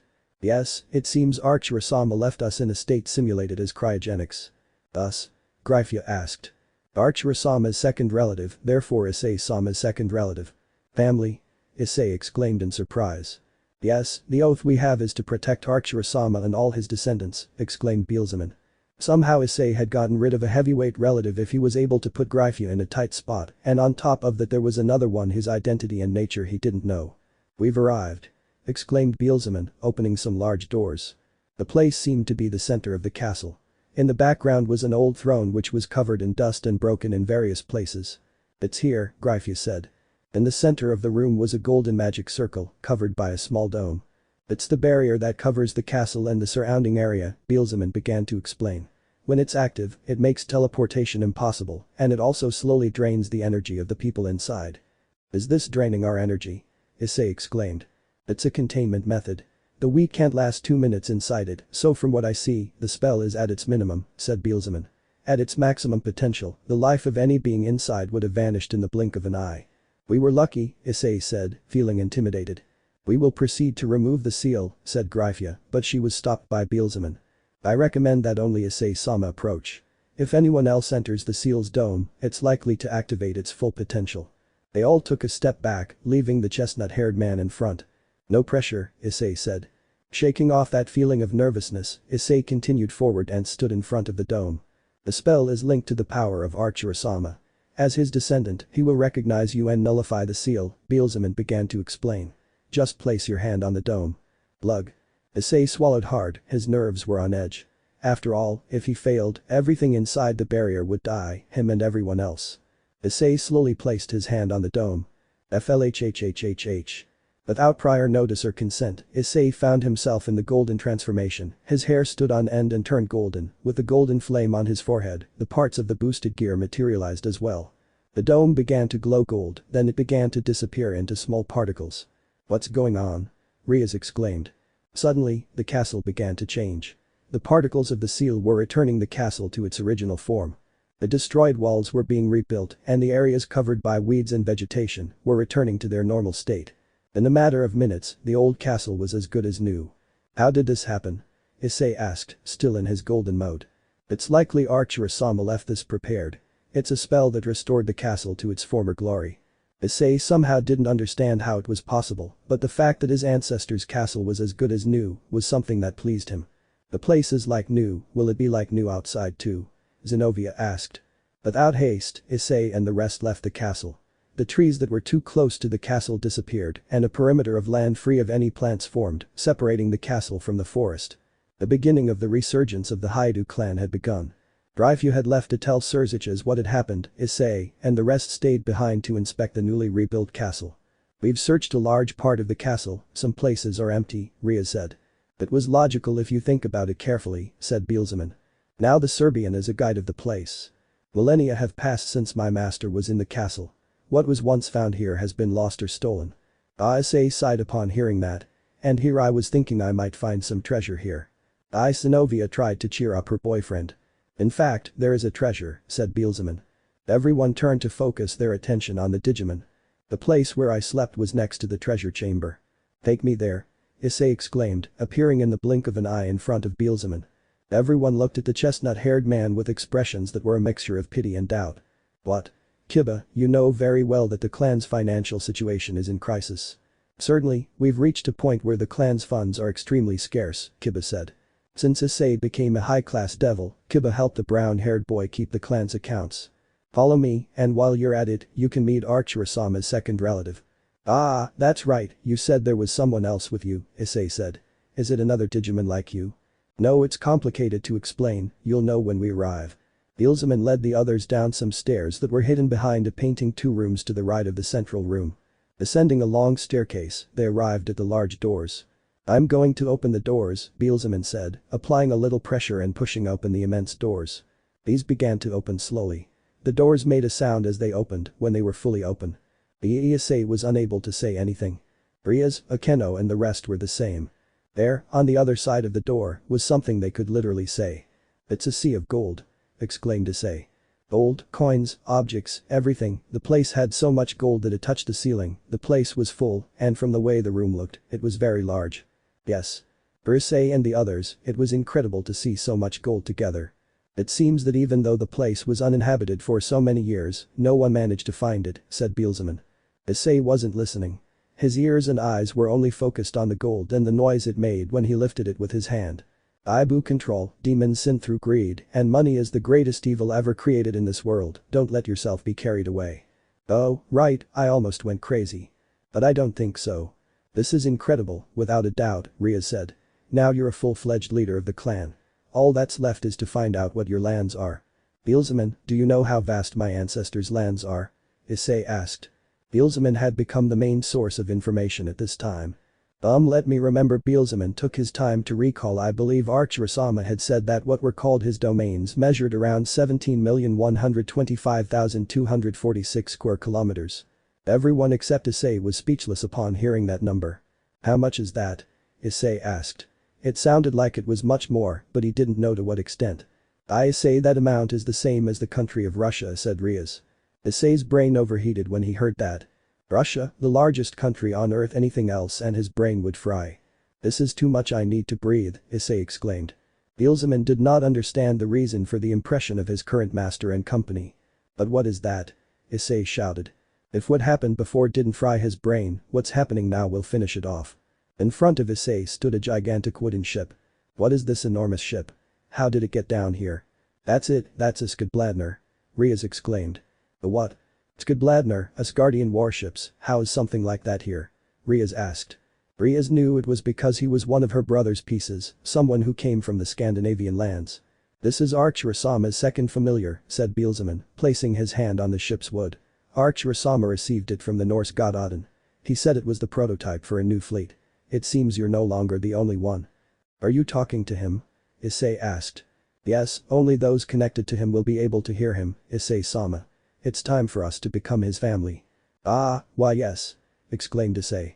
The family ritual began. Gremory Castle. Issei and the rest returned to Gremory Castle. Ravel was in the lobby at that time. "Welcome, Issei-sama," Ravel exclaimed. Issei was being carried by Kiba. So many emotions in one day for the brunette. "What happened?" Ravel asked, worried. "Well, a lot of things happened," Kiba said. "I'm sorry Ravel, I'm very tired, I need to sleep," Issei said weakly. The chestnut tree's physical and mental stamina were at rock bottom.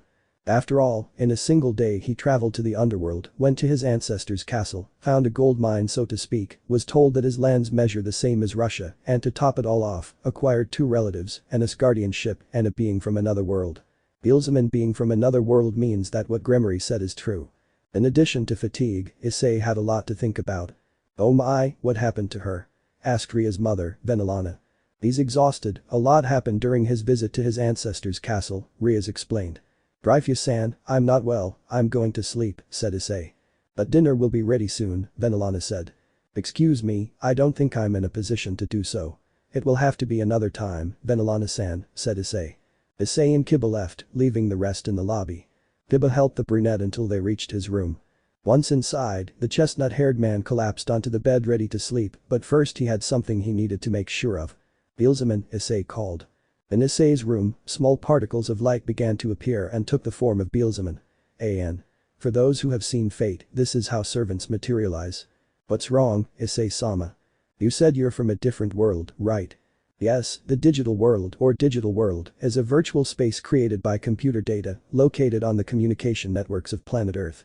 Doesn't that mean it's a plane like the underworld? It's connected to the Earth." "That's partly true, but it's different.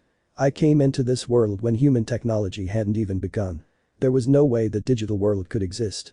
So, the land that was linked to the digital world was another one, a completely different one. Archirasama also thought that I came from a world alternate to this dimension," said Beelzebub. "I see, thank you Beelzebub, you helped me understand something." Beelzebub stared at his new master.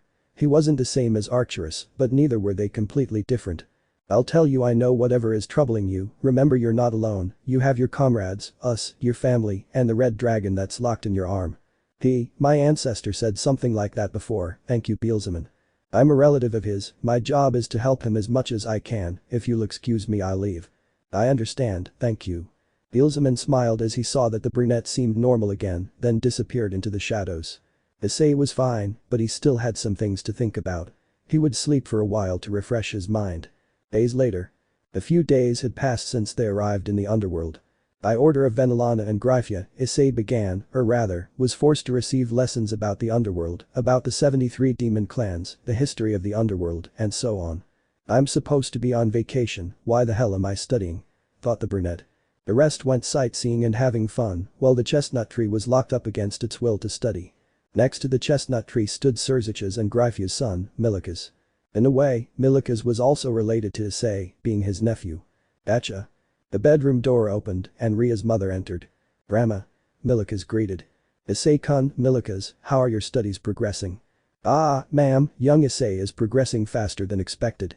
His handwriting is somewhat clumsy, but it's improving, the tutor reported. Perfect, Rias will be back soon. Therefore, you can both go together to the meeting of the young demons in the Maus territory. The young demons, novices of Ria's age, young people who had not yet debuted in the official rating games, were heirs, high-class demons from ancient noble families. Rias, Sona, and Issei had to go. Their entourages would accompany them. Immediately after the rest returned from their sightseeing trip, they all went by train, torture for Issei, to the Maus territory. 3 hours of hell later. Upon arriving, and after Issei was revived with the help of 7 magic spheres, both the station and the houses were modern. There were even vending machines. It was something different but at the same time similar to the human world. This is Lucifer's city in the Maus territory. It's the ancient capital of the underworld where the previous Lucifer Sama lived, Kiba explained. We're going to walk through the underground passage here, since there would be a huge commotion if we went above ground. Aye. Princess Ria Samai. I understand your point, Issei concluded. The group of demons on the station platform were staring at Rias and cheering her on. Well, Gremory-san is the Maus' younger sister. What's more, she's also beautiful, making her a coveted target among low and middle class demons, Kiba explained. She's like a super celebrity in this world, isn't she? Something like that. There are so many demons. Gasper muttered in panic at the voices of the demons. How troublesome. Let's walk quickly before there's a scene. Was the private train ready? Rias complained. Another train? I have a better solution. You go one way and we'll go another. Flash. Suddenly several cameras started taking pictures, only instead of taking pictures of Rias, they were taking pictures of Issei. What the hell is going on? Issei asked, confused. He is the leader of the new demonic clan, said a photographer. A throng of more photographers formed, taking picture after picture of the chestnut tree and its group. Is the train ready? Issei said. He hated having to ride public transport, but this would be even worse. Yes, please, follow me, said the manager. And so they set off for the subway. Rias Samai. Yes, he was popular with older men too. Rias waved to a group of men while giving a strained smile. After another hellish ordeal for Issei, he had finally reached the platform in the basement of the largest building in the city. The meeting place for young demons, old and upper-class families, a large number of bigwigs were found in that building. They all went up in a large elevator, and Rias said a few words to her servants. Everyone stay calm, no matter what is said, don't start anything, the people upstairs are our future rivals, everything in its own time. That was the tone of voice of someone who is prepared for battle, with the intention of not losing to anyone. I suppose that goes for us too, Issei said, then pointed at the retreat. Once we're up there, we'll officially be enemies Rias, Issei said. Rias opened her eyes wide, expecting the chestnut-haired boy to be the first to declare war on her with a clear intention of hostility, but the boy's gaze showed no anger whatsoever, only an impetus to win and be the best. Issei. The elevator stopped, they reached the floor and the doors opened. They met in a large room. A person who was there and appeared to be an employee bowed in greeting. Welcome, Gremory-sama, Archer-sama, please this way. The employee led them along a certain path. The figures of several people were along the way. Sererg. Rias seemed to know one of those figures.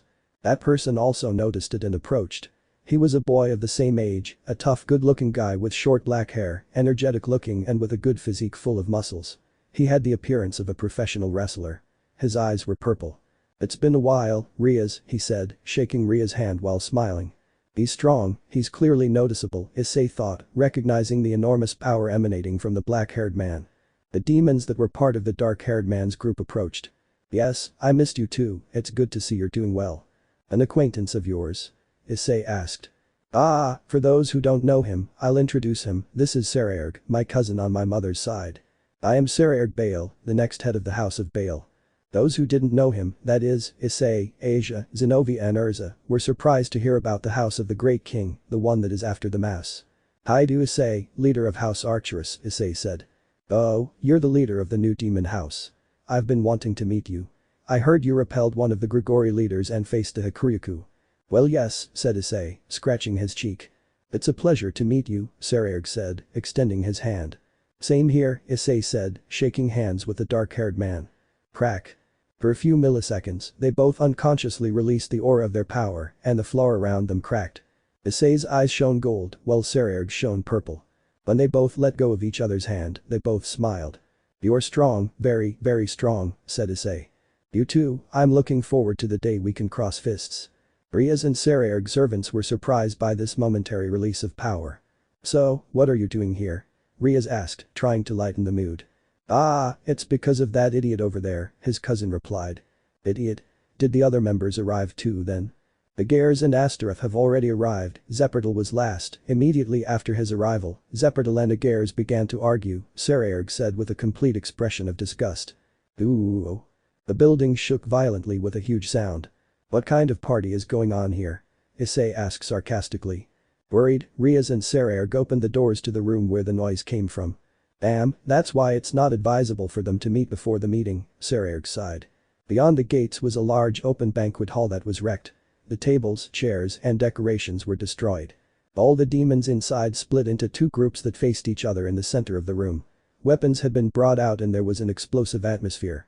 One side was made up of malevolent-looking goblin demons. The other side consisted of relatively normal-looking demons. However, both groups emitted an aura filled with cold, murderous intent to the point of being terrifying. Zepperdal, can you please not start a fight in a place like this? Do you want to die? Do you really want to die? Even if I kill you, I won't be blamed by the higher-ups, said a she-devil. She wore glasses, and her cold, sharp gaze was terrifying. The aura of energy she emitted only intensified the fear. Ha! I'll say it one more time, bitch. I said I'd teach you a lesson all at once in a private room. One Santa Gairs really doesn't like going out without her bodyguards, right? Heh, is that why you're a virgin who hasn't let any man near her until now? Geez, all the women in the mass families are insufferable virgins. That's why I said I'd hold a formal opening ceremony for you. The criminal through and through, with green hair and magical tattoos that emitted power, an annoying guy. This place is a waiting room where we remain on high alert until the time comes. To explain it better, the young ones gather here and exchange small greetings. However, this is what happens when young people greet each other. When you bring together a lot of hot-blooded people in one place, these kinds of problems always arise, Sekiryuutei explained to the novices. The old demons from the old families and high-class demons can't help but assume this is a good thing. I don't want anything to do with something so pointless, but there's nothing that can be done. Sekiryuutei was going to stop them, but Issei joined in. I'll help, that Yankee's attitude reminds me of someone I hate, Issei said, remembering a certain yakitori. Oh, I'm intrigued by what you'll do, Sekiryuutei said. Sekiryuutei and Issei stepped between the two sides that were about to start a fight. The leader's eyes moved toward them. Sigvera, princess of the Agairs family, and Zepperdal, rebellious son of the glacial Ebola's family, if you go beyond this, we will both be your opponents. Listen, I know this is sudden, but this is your final warning. Depending on your next words and actions, I will use my fists without mercy. You heard Sekiryuutei-san, calm down, Issei said seriously. Sekiryuutei's words had such intensity that they were frightening. As for Issei, for some strange reason his presence was intimidating to the demons. Issei releases waves of intimidation by releasing some of his aura. The vein began to throb on the delinquent demon's forehead at those words, and he turned red with anger. For the Baal family to have such an incompetent and a nobody. At that moment a bang echoed in the room. Before the criminal could say anything else, Issei already had his right fist embedded in the criminal's face, slamming him against a wall, gaining more momentum, and crashing through the wall with his unconscious body. Oh, interesting blow you have, Sekiryuutei said. Issei's entire right arm sleeve had been torn by the pressure of the blow. Only Sekiryuutei noticed something unusual at the moment of delivering the blow. Yes, but I can't use it very often, Issei said with a slight tremor in his right arm. Son of a bitch. The Yankee servants almost rush forward from the moment of their master's loss, but take care of your master. That's the first thing you must do. Even if you raise your swords against us, you'll gain nothing. The important, real function will begin soon, so make sure he recovers first, Sekiryuutei said. The Yankees group stopped moving because of those words and then ran towards their fallen master. Sekiryuutei went to say something to the bespectacled devil, who then left. "Haidu," a familiar voice was heard. "Saji, Sona Kaicho," Issei greeted. "Hello Rias, Issei-kun." Saji and Sona arrived at the hall along with the other members of the Citri group. Later. "I am Sigvara Agairs, the next head of the Agairs family, Archduke," the bespectacled girl introduced herself, earning a greeting from the Gremory and Arcturus groups. Following the incident, the reception hall had been magically restored by staff members and had mostly been returned to normal. The young demons had gathered again and exchanged greetings. Rias from the Gremory house, Sona from the Citri house, Issei from the Arcturus house, Sekiryuutei from the Bale house, and the Yankee from before from the Glacial house. "Nice to meet you, I'm Rias Gremory, the next head of the Gremory family. I am from the Citri's own, the next leader of the Citri house. I am Issei Haidu, leader of the Arcturus house. I am Sekiryuutei Bale, I am the next leader of the Bale house, Great King." Sekiryuutei presented himself majestically. His family was the most influential after the mass. The quiet-headed boy who had been gracefully sipping tea throughout the previous commotion also spoke up. "I am Diodora Astareth, the next head of House Astareth. Please take care of me." Issei didn't know why, but that guy gave him a very bad feeling. The Glacial family seems to have had some family problems the other day. The person who was supposed to be the next leader just suffered an unexpected accidental death. Zepperdal, the one from before, was said to be the next leader candidate, Sekiryuutei explained. After the presentations ended, some demons began to talk amongst themselves. Rias and Sona began to chat. "Notice the commotion earlier, Sekiryuutei has gotten stronger, but I can say without exaggeration that the second strongest here is Issei-kun," Sona said. "Yes, I noticed it even before that, Issei is on a much higher level than the Issei of my world." "How different was your Issei-kun?" Sona asked. "Except for their powers, there isn't much difference."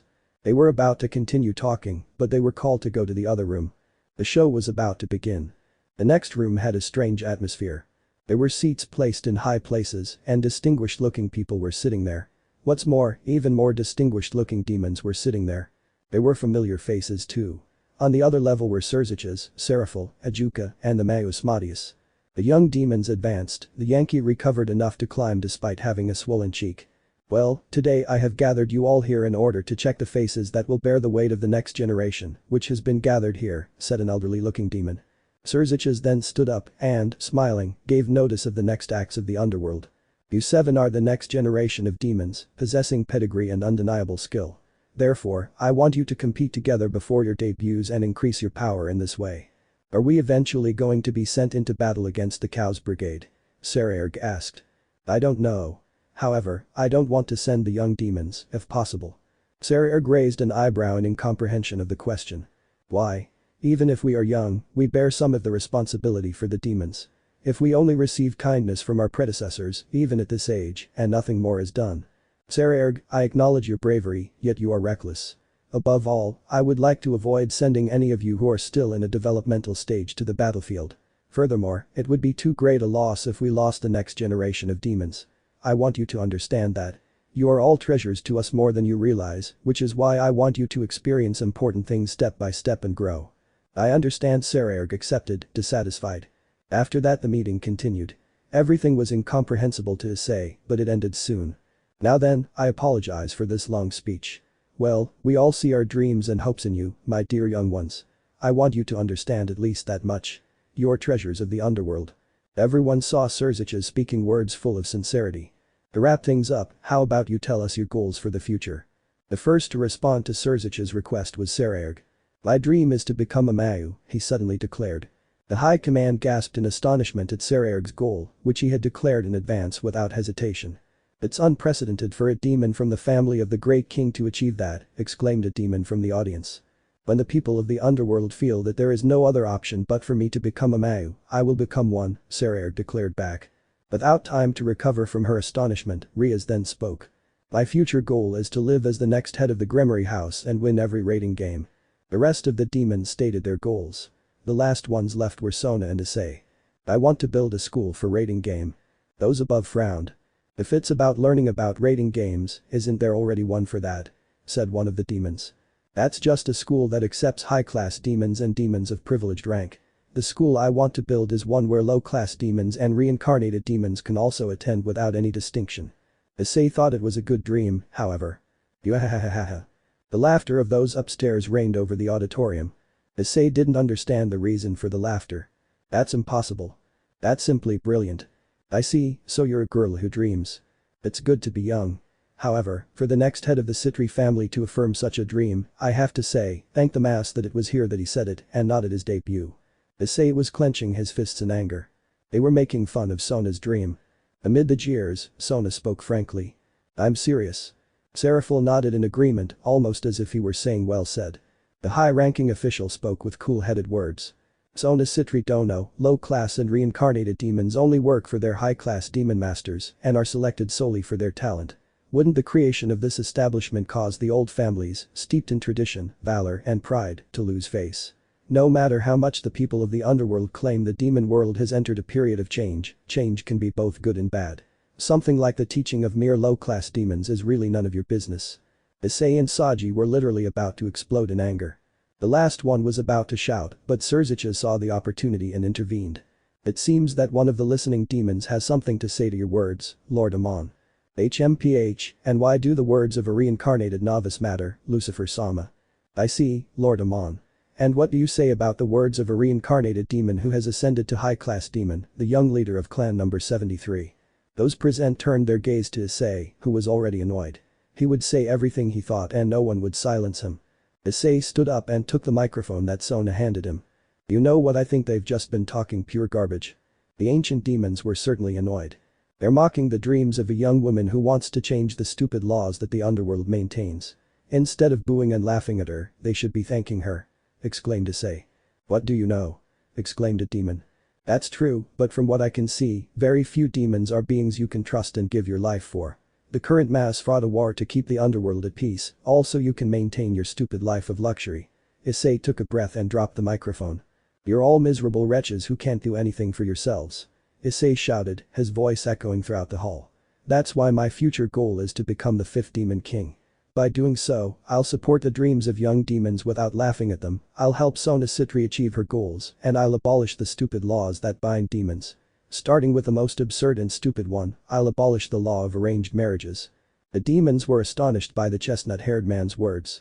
Do you intend to destroy the pure bloodlines? I will destroy them since they only serve to oppress. Many demons are forced to marry people they don't love, I will abolish that stupid system, and all demons will be free to marry whomever they want. Issei exclaimed, then showed the middle finger to the older demons and sat back down in his chair. The demons wanted to see the chestnut-haired man dead. Surzichas, Seraphiel, and Sona, as well as Saji, looked at the chestnut-haired man gratefully. But we cannot yet abandon traditions without proof that the reincarnated truly deserve such an honor. In that case, if my Sona-chan achieves spectacular results and high scores in the games, they'll abandon that burden without a single complaint, right? Leviathan pricked, annoyed. Since you all want to make fun of my Sona-chan so much, why don't you demonstrate just how superior tradition really is? Very well. Then let's play the games among the young ones. To make it even more exciting, we're going to do something that's never been done before. Rias, Sona, Issei, wouldn't you like to fight? Said Mao Lucifer. The three of them were surprised by the announcement. If the Citri group achieves high popularity and a high rating in the broadcast, the discriminatory traditions of the political system will be publicly abandoned. However, a very poor rating will mean that this system will carry more weight. The best part is that this opinion and rating will depend on the public, not the higher-ups, so they won't be able to cheat. And fate was sealed. The three nodded, their eyes blazing. Things were about to get interesting. The game will take place on August 20th, in human time. Further details will be sent later. You have until then to prepare and train. But those words spoken, a rating game like no other would begin. Toriko ending for Love Chase. The Gasa nai sono mama ve ashi himitsu wo. Issei is seen on the terrace of Archerous Castle, holding a small golden flame in his hand. Anasa nai shiroku hozoi kaiken na koi. Rias is seen in Gremory Castle, with her mother, father, Surzichas, Gryphia and Milikas. Aojiroku doko made mo nagai. Broji wo hashiri nukeru. You can see the hall where the meeting of the young demons takes place. Inside, in front of a pod surrounded by demons, were the 5 rookies. Their kar kanan no tame. Boike kririd ira no ka. The demons reveal their goals and dreams for the future. Issei states his goal of becoming the young Mayu, as well as defending Sona's ideals.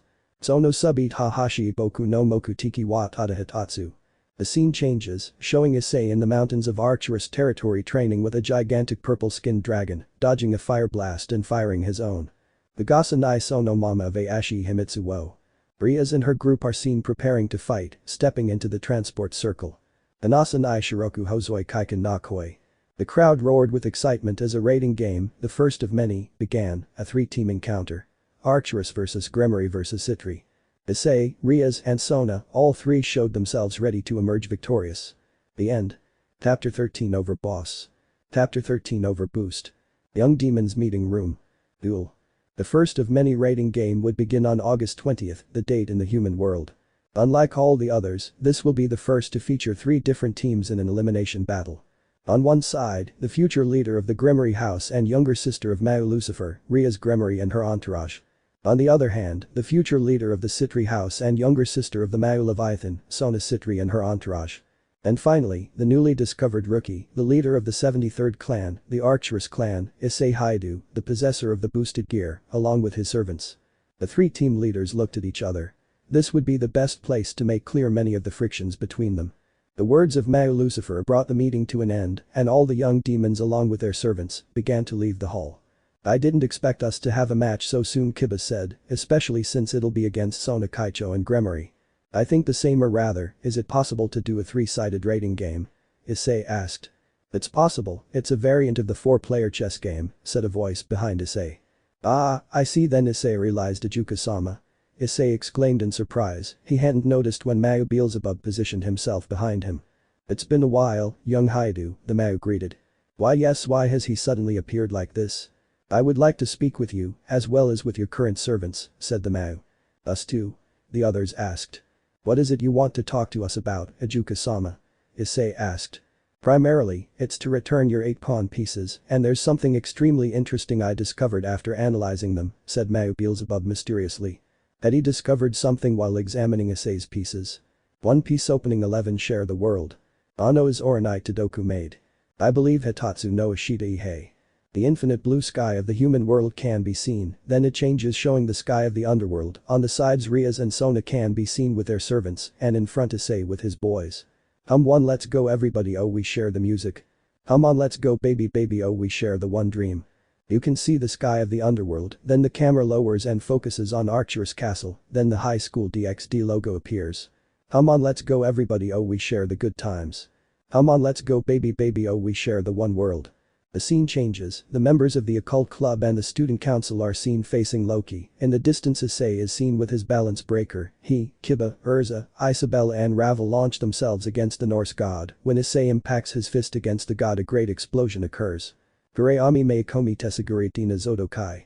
Issei is seen with Zenovi on a date, but a few meters behind, the entire Gremory and Issei group is spying. Ukasaki Maizuni Tachi Demaritoki. Kiba is seen crossing swords with Urza, then she gets excited when Kiba shows her the swords he can create, asking for some, which makes the blonde nervous. You and me yes Kamachi Wakachi Asakani. Isabella and Ravel are seen shopping. Ravel was somewhat annoyed with Isabella for taking advantage, but she got over it instantly when Isabella bought her more clothes. Michibiki I feel the beater Ikadashiteku oh yeah. Sona is seen reading the book her sister sent her to win over Issei, then Rias enters the room, and Sona desperately tries to hide the book. Share the music Itsuted. Share the one dream Shinjied. Share the good times to Atsunade. Share the one world now. The 3 groups are seen spending time together. Issei looks at Rias and Akeno, still somewhat doubtful about what they showed him. Ano is Oranai Todoku made Nando Demo Bokune Kunda. The scene changes, this time the 3 groups are on the beach. Issei is riding the waves like an expert, Rias and the others watch him from a rented boat, then suddenly a wave submerges Issei. Imakozo Kodeuku I believe Hitatsu no Ashita yeah. Saji and Gasper jump in to save them, even though neither of them knows how to swim, and they are rescued too. Then the girls fight over who gives CPR to Issei, while Momo and Roroko attend to Saji, forgetting about Gasper. Hum one let's go everybody oh we share the music. Hum on let's go baby baby oh we share the one world. In the middle of the sea, forces from the ancient mass faction of the Chaos Brigade attack, everyone repels the enemies, finally Issei fires his X-burner at maximum power. Boikakao rit mi biusu no wanao. Tikazuki Mimyuki ni share Shiteo style. Ajumeru Hirigaru Sazauju Kono flavor. Garadaju I feel so god Jainaru Oya. The images of the young demons begin to appear, starting with Sekiryuutei, followed by Issei, Rias, Sona, and ending with Ghidorah, who displays an evil smile. Share the music Tukudid. The four masks are seen together. Share the one dreamed Tsudiad. Michael is seen, and Arena is standing next to him. Share the good times Zoward. Azazel is seen, behind him is another cadre level fallen angel, Barakiel. Share the one world now. Finally, Aten is seen, behind him is Asgard and on his sides a group of Valkyries. Ano is Oranai Todoku made Nando Demo Bokune Ikunda. Imakozo Kodeuku. The scene changes, now Issei is seen in his balance breaker without his helmet, staring intently at a silver-haired Valkyrie, who is also staring intently at Issei. I believe Hitatsu no Ashita ya. The scene changes, now 5 figures appear in darkness, one lights up showing Urza, the others remain in darkness.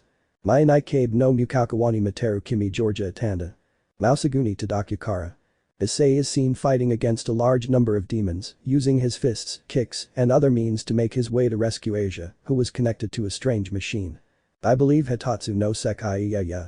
A huge red dragon is seen screaming at the sky. Hum one let's go everybody oh we share the music. Hum on let's go baby oh we share the one world. Now everyone is seen gathered in the occult club's hall with smiles on their faces. End of opening. Gremory Castle. I see, so it's time for you to face each other and the Citri group as well, commented Azazel, who had arrived a couple of hours ago. Today is July 28th in the human world, so you have about 20 days until the day of the confrontation. The Gremory and Haidu group were gathered in one place, since Arcturus Castle was not in a condition to host Issei and his servants, they were still staying at the Gremory house. Well, I've already prepared your training schedules, but I have to finish a few things first. We'll meet in the garden tomorrow morning. I'll give each of you a separate training method so there won't be any problems, Azazel commented. Once you deliver the training plans to Issei-sama and the rest of his servants, I will take them to Arcturus territory so they can train in privacy, Beelzebub exclaimed, materializing in the room. Hey kid, your relative is really interesting. Tell me, how do you materialize and disappear without a trace? The fallen one asked, extremely curious, especially since he was a being from another world. The barrel of Beelzebub's weapon rested on the fallen man's forehead. Issei-sama has told me about you, plus what little I knew when Arcturus-sama was alive, I recommend you stay away, said Beelzebub. TCH, party pooper. Azazel stepped back. What are you saying about my boy? What I know about you, Issei replied. TCH. Rias said something.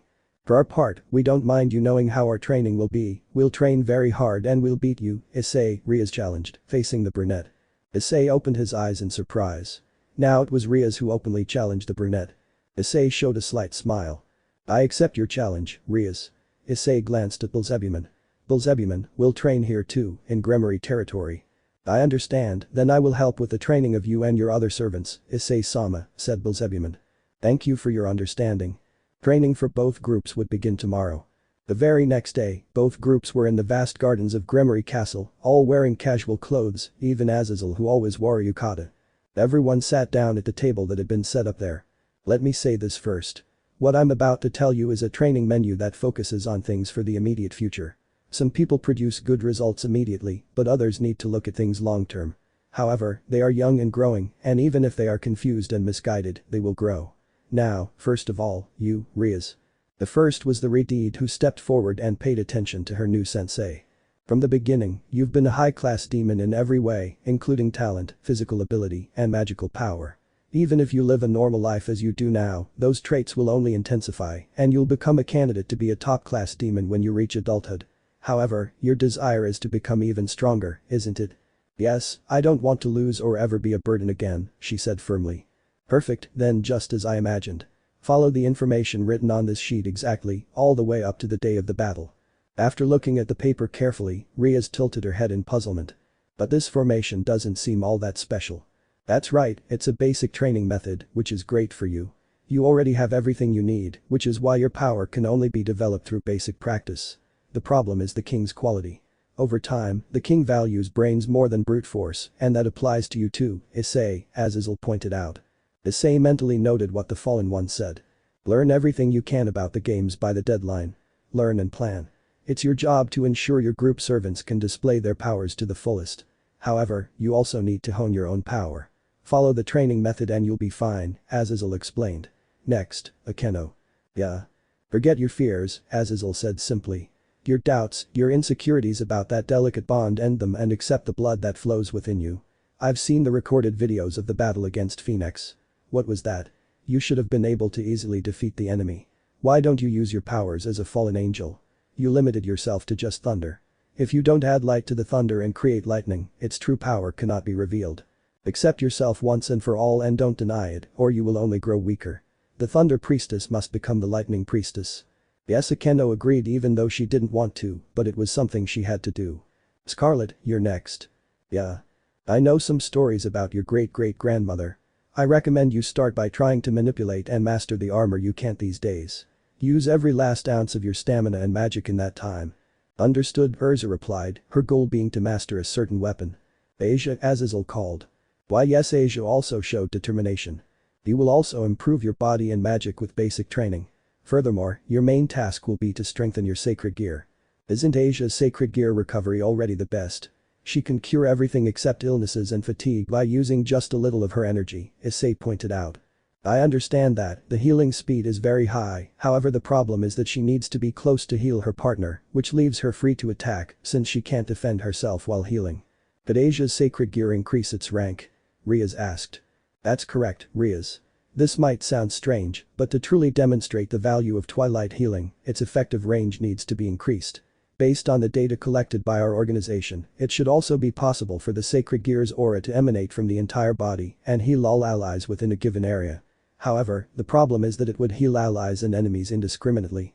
It wouldn't be a problem if Asia could distinguish between enemies and allies. What worries me is Asia's nature. What does the nature of Asia have to do with it? Issei asked. She's too kind. Upon seeing a wounded enemy on the battlefield, Asia might instinctively want to heal them as well. This would cause the sacred gear to not differentiate between friend and foe, and most likely, Asia wouldn't be able to reach its full potential. Therefore, I propose that instead of touching them to heal them, Asia focus on creating projectiles that she can launch herself. Yes, I'm going to do my best. Asia said. Next is Kaneko, the leader of Gremory, changed again. Yeah. Kaneko was in a considerable fighting spirit. Issei noticed that Kaneko had been acting somewhat strange since they arrived in the underworld. You have nothing to criticize, you already possess the basic characteristics of a tower's offense and defense, your physical capacity is not a problem either, you are the one with the highest direct defense on Ria's team. Although what Azazel said was a compliment, Kaneko was not pleased. Instead, her typical neutral face turned into one of frustration. But if Issei and Kiba had stayed with Ria's group, they would have had the upper hand, since they both possess brutal weapons and overwhelming power. Kaneko, you'll also improve your fundamentals like everyone else. Besides, let go of what you've sealed away. It's the same as with Akeno. If you don't accept yourself, you won't be able to fully develop your abilities. Kaneko remained silent, the fighting spirit she had previously displayed disappearing the moment they mentioned liberation. Don't worry, if it's Kaneko-chan, she can become strong in an instant, Issei encouraged his Kouhai, placing his hand on the platinum-haired girl's head. Slap. Kaneko pushed Issei's hand away with a stern expression on her face. Don't say that so lightly.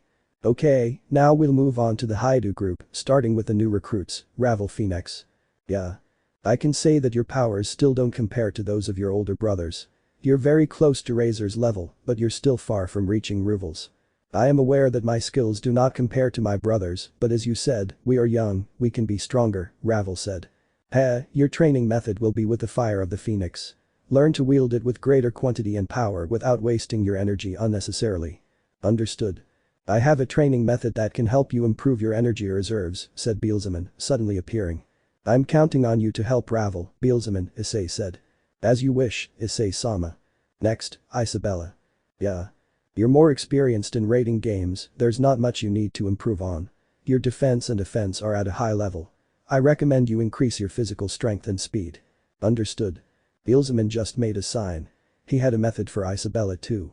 Next is Kiba. Yeah. First, you must keep your balance breaker active for a full day. If you get used to it, you'll be able to keep it active for a full day on the battlefield. That's your goal.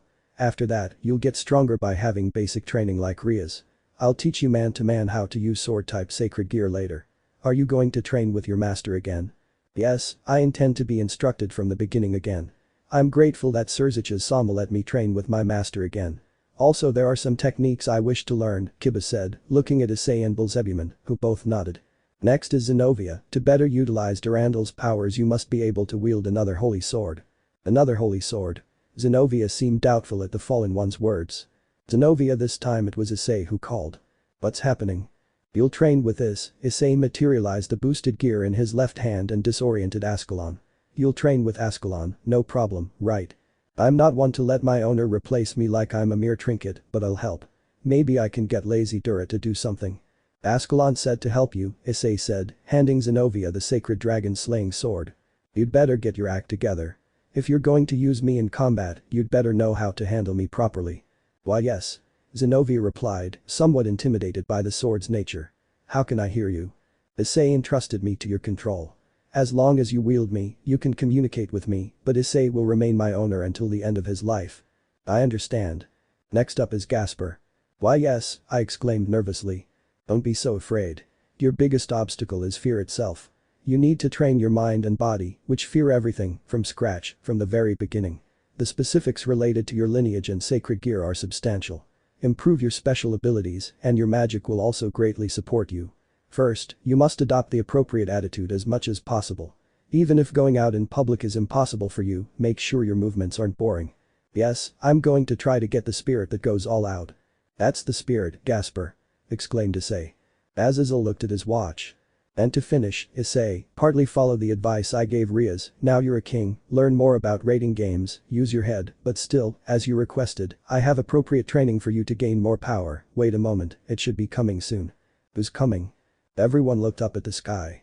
A huge shadow appeared in the sky, approaching at extreme speed. But what? Said Issei. Ooh.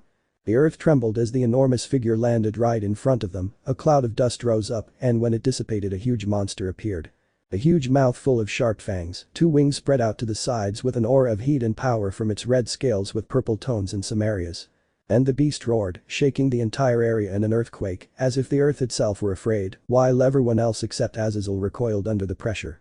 What does this mean? Rias asked, raising her voice, almost shouting. The roar stopped, the colossal dragon stared at the demons in front of him. The dragon! Exclaimed Zenobia. Azazel, you have the nerve to openly enter demon territory, growled the dragon in a deep grave voice. Ah, I entered properly and with Amayu's personal permission, and I entered this territory at his request, you know. Do you have any other complaints, Tannen? Well, that's fine. I came here specifically at Surzich's request, and because of what he told me, he explained why I came. Don't forget your surroundings, Governor. Hey, anyway, Issei will be your teacher. Is he going to be my master? Issei exclaimed. I trained mentally with Drag, but training again with a dragon, especially one that has his body, I'm definitely going to die. It's been a long time, Drag, can you hear me? The glow appeared in the left orb of the boosted gear. Ah, what nostalgia, Tannen. Drag speaks from the jewel. Is he someone you know? Issei asked. Yes, he is a former dragon king. I already told you about the 5 great dragon kings before, didn't I? Tannen had been a dragon king before, when they were the 6 great dragon kings, the dragon named Tannen who appears in the Bible. Issei felt somewhat nervous. The mental training he had with Drag was hell, what awaited him now? Tannen became a demon, so the 6 dragon kings became the 5 dragon kings. Even among the current reincarnated demons, Tannen is a supreme class demon, a high-ranking demon. Is there a rank higher than high-class demon? I didn't know that. That didn't change the fact that Issei thought the training would get even worse. Meteor Blaze Dragon Tannen, it is said that his fire breath is comparable to a meteor, he is one of the few legendary dragons that are still active, sorry Tannen, but help this brat with his training. I feel like I'll die more than once during this training, Issei thought.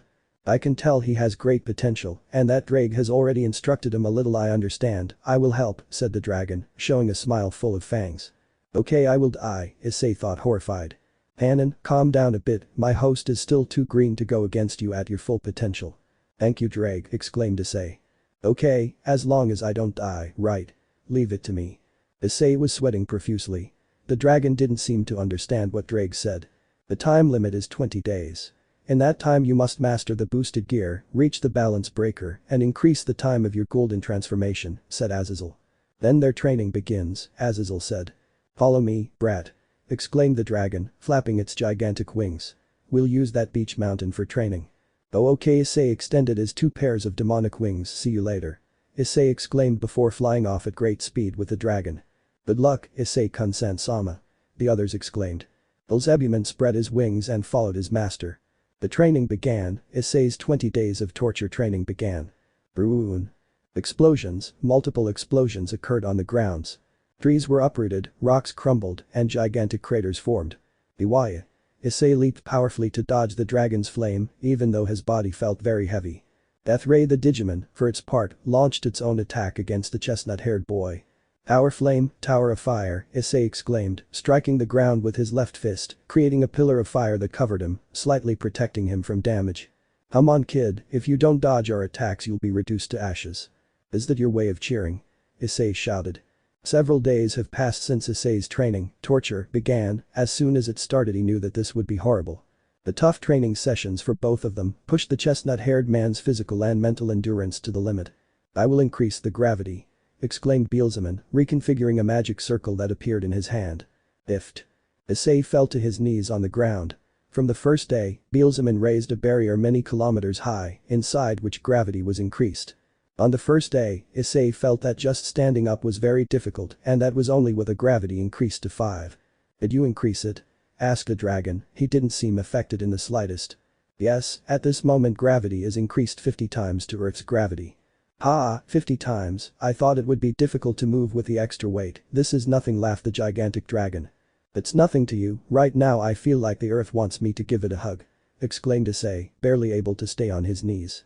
Without a doubt, both masters were creatures of enormous power. A shot from Belzebuman's cannon and a fireball from Tannen were capable of obliterating a mountain in the blink of an eye. During the time that passed, Issei's clothes were the most affected. His shirt was in tatters, and his pants were reduced to nothing from the knee down to below his left leg. During the first few days, training focused on Issei's physical conditioning. As Tannen had said, your physical condition is disgusting. You have more strength than a normal human after being trained in Dragon Slayer magic, but even so, your physical condition is pathetic. Issei received no food, so between the brief breaks his teachers gave them, he hunted animals, fished, and gathered other plants that looked edible. I'm starting to become more of a jungle man, but I still miss Zenobia and Isabella's apace, thought the chestnut-haired man. From time to time the chestnut-haired man's perverted delusion surfaced. Spending so much time in female company had made him somewhat dumber than he already was. Boon. Another fireball shot out at Issei. Excalibur and the silver flames gathered in Issei's right hand, launching a crescent-shaped slash at the gigantic fireball. Bong. Slush. The silver flame barely managed to cut through the gigantic fireball. Damn it. Issei quickly changed to the scarlet flame gear drying, increasing his leg strength to make a jump powerful enough to get out of range of the explosion. Ooh. It won't do any good if you only get good at dodging. Come on, fight, exclaimed the gigantic dragon. It's impossible. You're too strong. Issei shouted, mentally thinking that the dragon was much stronger than him in his Mesomkin, Golden Awakening, mode or even volley. Well, I've often been told that my power lies in the Mao class. Don't mess with me, they're both monsters. Issei shouted. While the dragon was extremely powerful, Belzebuman was on par, even if neither was showing their true powers. Oh, you're doing well, how are you doing? Asked a voice that Issei recognized. The leader of the fallen angels, Azazel. So good. So good. Exclaimed Issei, tears streaming down his face as he ate some onigiri that Azazel had brought him. The training took a break while Issei had a small snack. Thank Rias, she prepared them. I'll write it down, Issei said, continuing with his meal. Besides the rice balls, there was also a bento box that was made by Asia. There's also a lunchbox made for Akeno, eat it too, since she made it by causing a spark spectacle with Rias. But, hahaha, your face has improved a bit in the several days I've seen you, said the fallen angel, while patting the brunette's shoulder. This training is hell, Tannen is extremely strong, and Belzebuman too, plus there's the gravity dome. Gravity dome? The field spell, Belzebuman began to explain, forms a dome several kilometers across. Every being inside the dome feels the effects of gravity increased to that of Earth.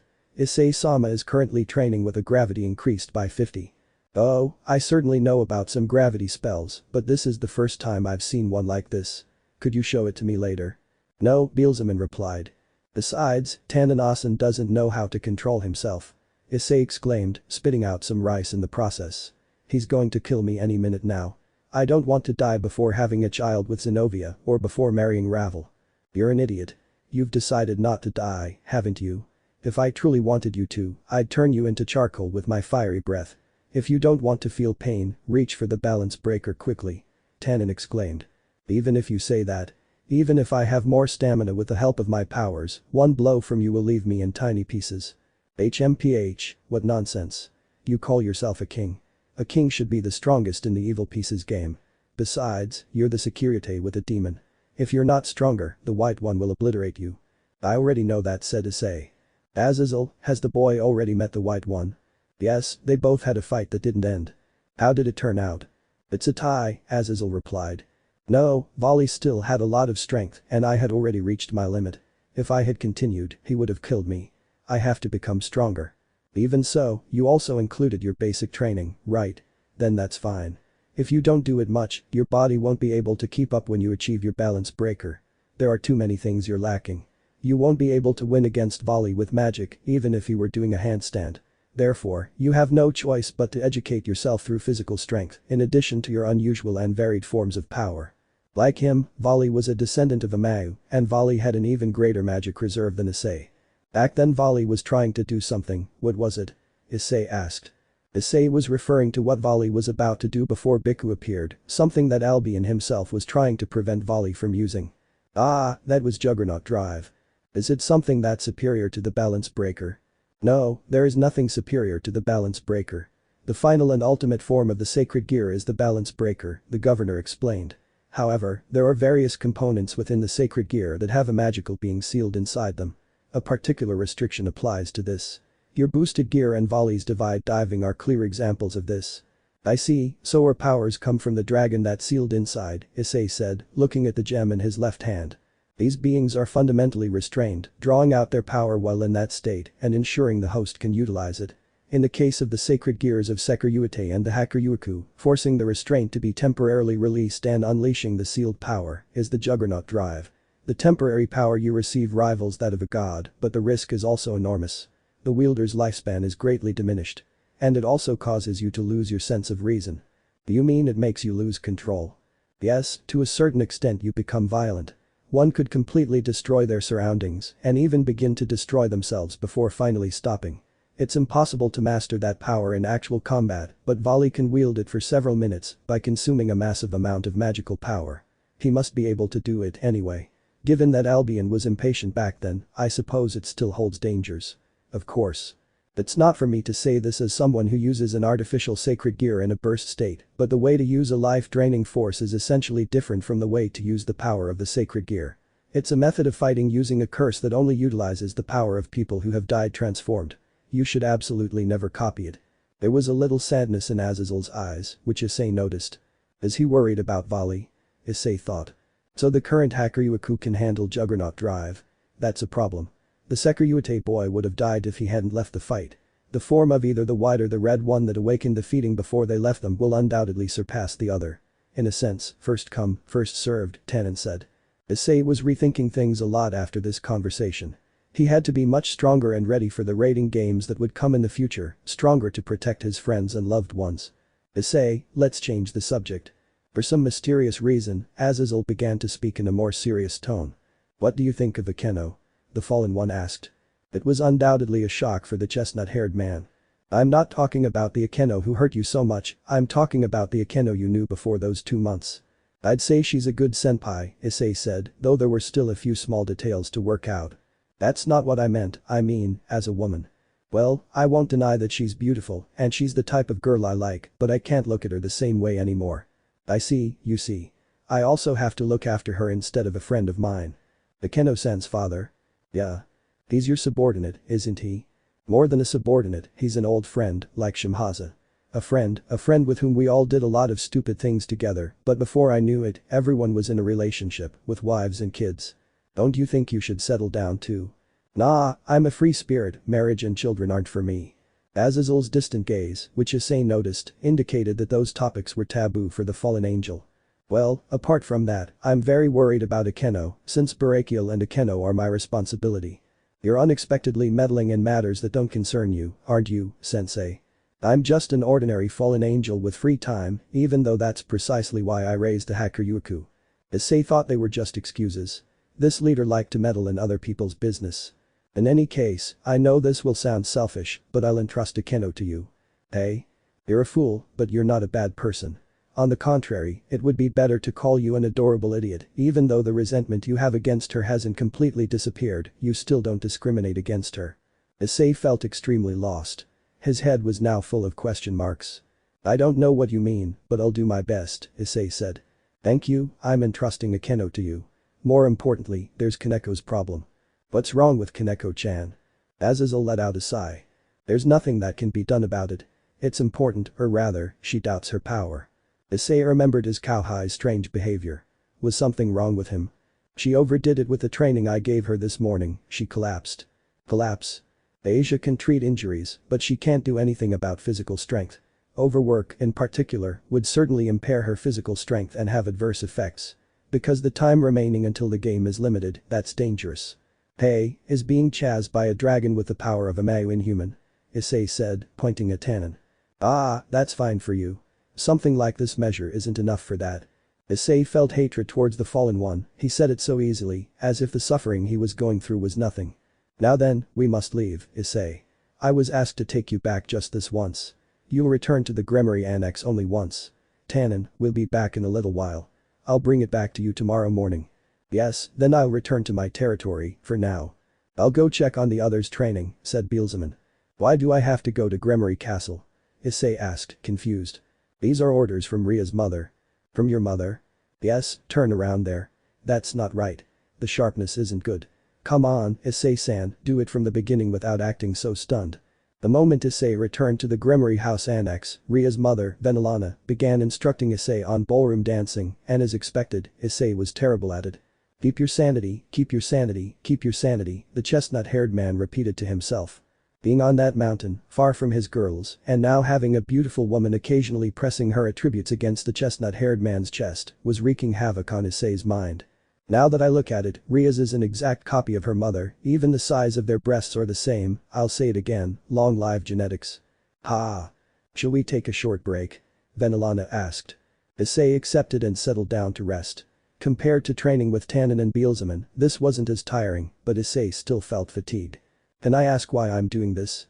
Since you were born and lived the life of a commoner, you know nothing about etiquette, but now you are a leader of a demon house. In your future, you will have to appear at high-class meetings and the like, and you must know how to behave. I see Issei understood the logic behind those words. Then Issei asked something that had been bothering him since he found out. Can I ask a question? What's happening? What's wrong with Kaneko-chan? Kaneko-chan is alright, right? Yes. It was just ordinary overwork, so she should recover gradually if she rests her body for a day or two. I'm very worried about Kaneko-chan, since she's been acting strangely ever since before coming here. This girl is doing her best to cope with her own existence and power right now. It's a difficult problem. However, she won't be able to move forward if she doesn't find the answer herself. It's existence and power. Now that I think about it, you were my daughter's servant for a short time, it's natural that you don't know, I'll tell you a little bit.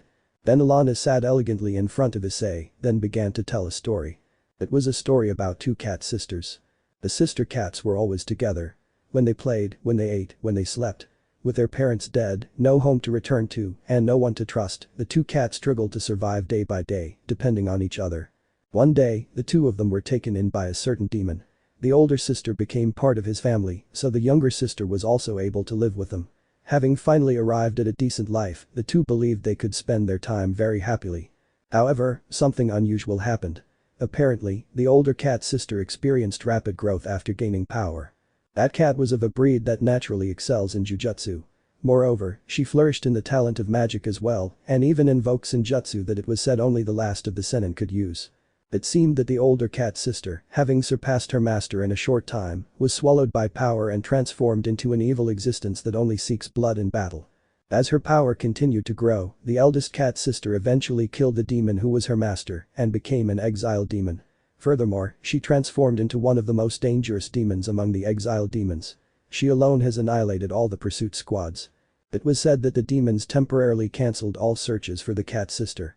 The youngest cat sister stayed behind. The demons were questioning the necessity of her existence. This cat could also eventually get out of control. It's best to treat her now, they said. It was Surziches who saved that cat, whom they were planning to eliminate. Surziches convinced the high-class demons that the younger cat sister was innocent. As a result, the situation was resolved by having Surziches watching over her. However, after being betrayed by her older sister, whom she trusted, and otherwise tortured by demons, the younger sister's spirit seemed to be on the verge of collapse. What a sad story. Surziches left the youngest cat sister, who had lost her smile and will to live, in Rias' care. After the youngest cat sister was reunited with Rias, she gradually regained her emotions. And then, that cat was given a name by Rias. Kaneko. Issei was speechless after hearing that. You didn't need to be a genius to know they were talking about Kaneko. She was originally a yokai. You know about Nekomatas, right? Cat yokai. She's a survivor of the strongest species among cat yokai and nekashu. They're a high-level species of yokai who can learn not only Yuujutsu but also Senjutsu. Issei headed to the place where Kaneko was resting. Rias was standing by the door of the room. Rias? Issei. The Redeed wanted to jump up and hug the brunette, but she didn't know how he would react to this. He might take it the wrong way. How's your training going? The Redeed asked subtly. Issei stared out the window at the sky of the underworld as a depressive aura enveloped him. I think I already know hell, in more ways than one. Putting that aside, Issei asked Rias. How's Kaneko-chan? Rias' face was dismayed by that question. Follow me. They both entered the room. Rias had already finished talking to her, Akeno was inside talking to Kaneko, but told them to come in anyway. The room was spacious. Akeno was standing next to the bed where Kaneko was lying. Issei was surprised, cat ears emerged from Kaneko's head. Issei thought she looked adorable, but it wasn't the time to talk nonsense. Issei-kun, this is Akeno tried to explain, because of Issei's reaction. No need, I already heard the general story, Issei replied. Issei moved aside and examined Kaneko's condition with his eyes. Hey, is your body okay? Issei asked with a smile, to lighten the mood a bit. Kaneko with her eyes half open. Why have you come here? Her tone of voice was gloomy, much more so than before. She was annoyed. They told me about your situation, I was worried. Kaneko did not respond. Kaneko-chan, I've heard about it. About all sorts of different things. In any case, overworking yourself isn't good. If you don't take care of your body however, I have no right to speak while I'm undergoing such grueling training. Old Kaneko murmured something, but Issei didn't quite hear what she said. What did you say? Then Kaneko looked directly at Issei and spoke clearly. Don't get involved in this, you're not one of us, don't talk to me like we're colleagues. That comment certainly surprised those present. Kaneko? Rias rebuked. No, Issei stopped her. Go ahead, say what you want. You're strong, everyone in your group is strong. Yudo-senpai, Zenobia-senpai, Jaya-kun, Isabella-sensei, and even that Yakitori girl. You don't understand how powerless it is to know you're the weakest, she began, expressing everything she felt while shedding a few tears. I'm not as strong as you all. If you had been with Butchu, I would be the weakest link. Even Urza-senpai, who's the newest member of Butchu's group, is extremely strong. Everyone listened attentively to what the little girl was saying. But I don't want to use the dormant power within me, my Nekomata power. If I use it, I just like my Nisama. I don't want that, I absolutely don't want that thing. It was a surprise to Issei. The usually stoic Kaneko was crying uncontrollably. Her feelings of wanting to be useful and help others were overwhelming her. The use of her powers terrified her, as she feared that the same thing could happen to her as happened to her older sister. Issei-kun, leave the rest to us, Akeno said. But. You're a very kind person.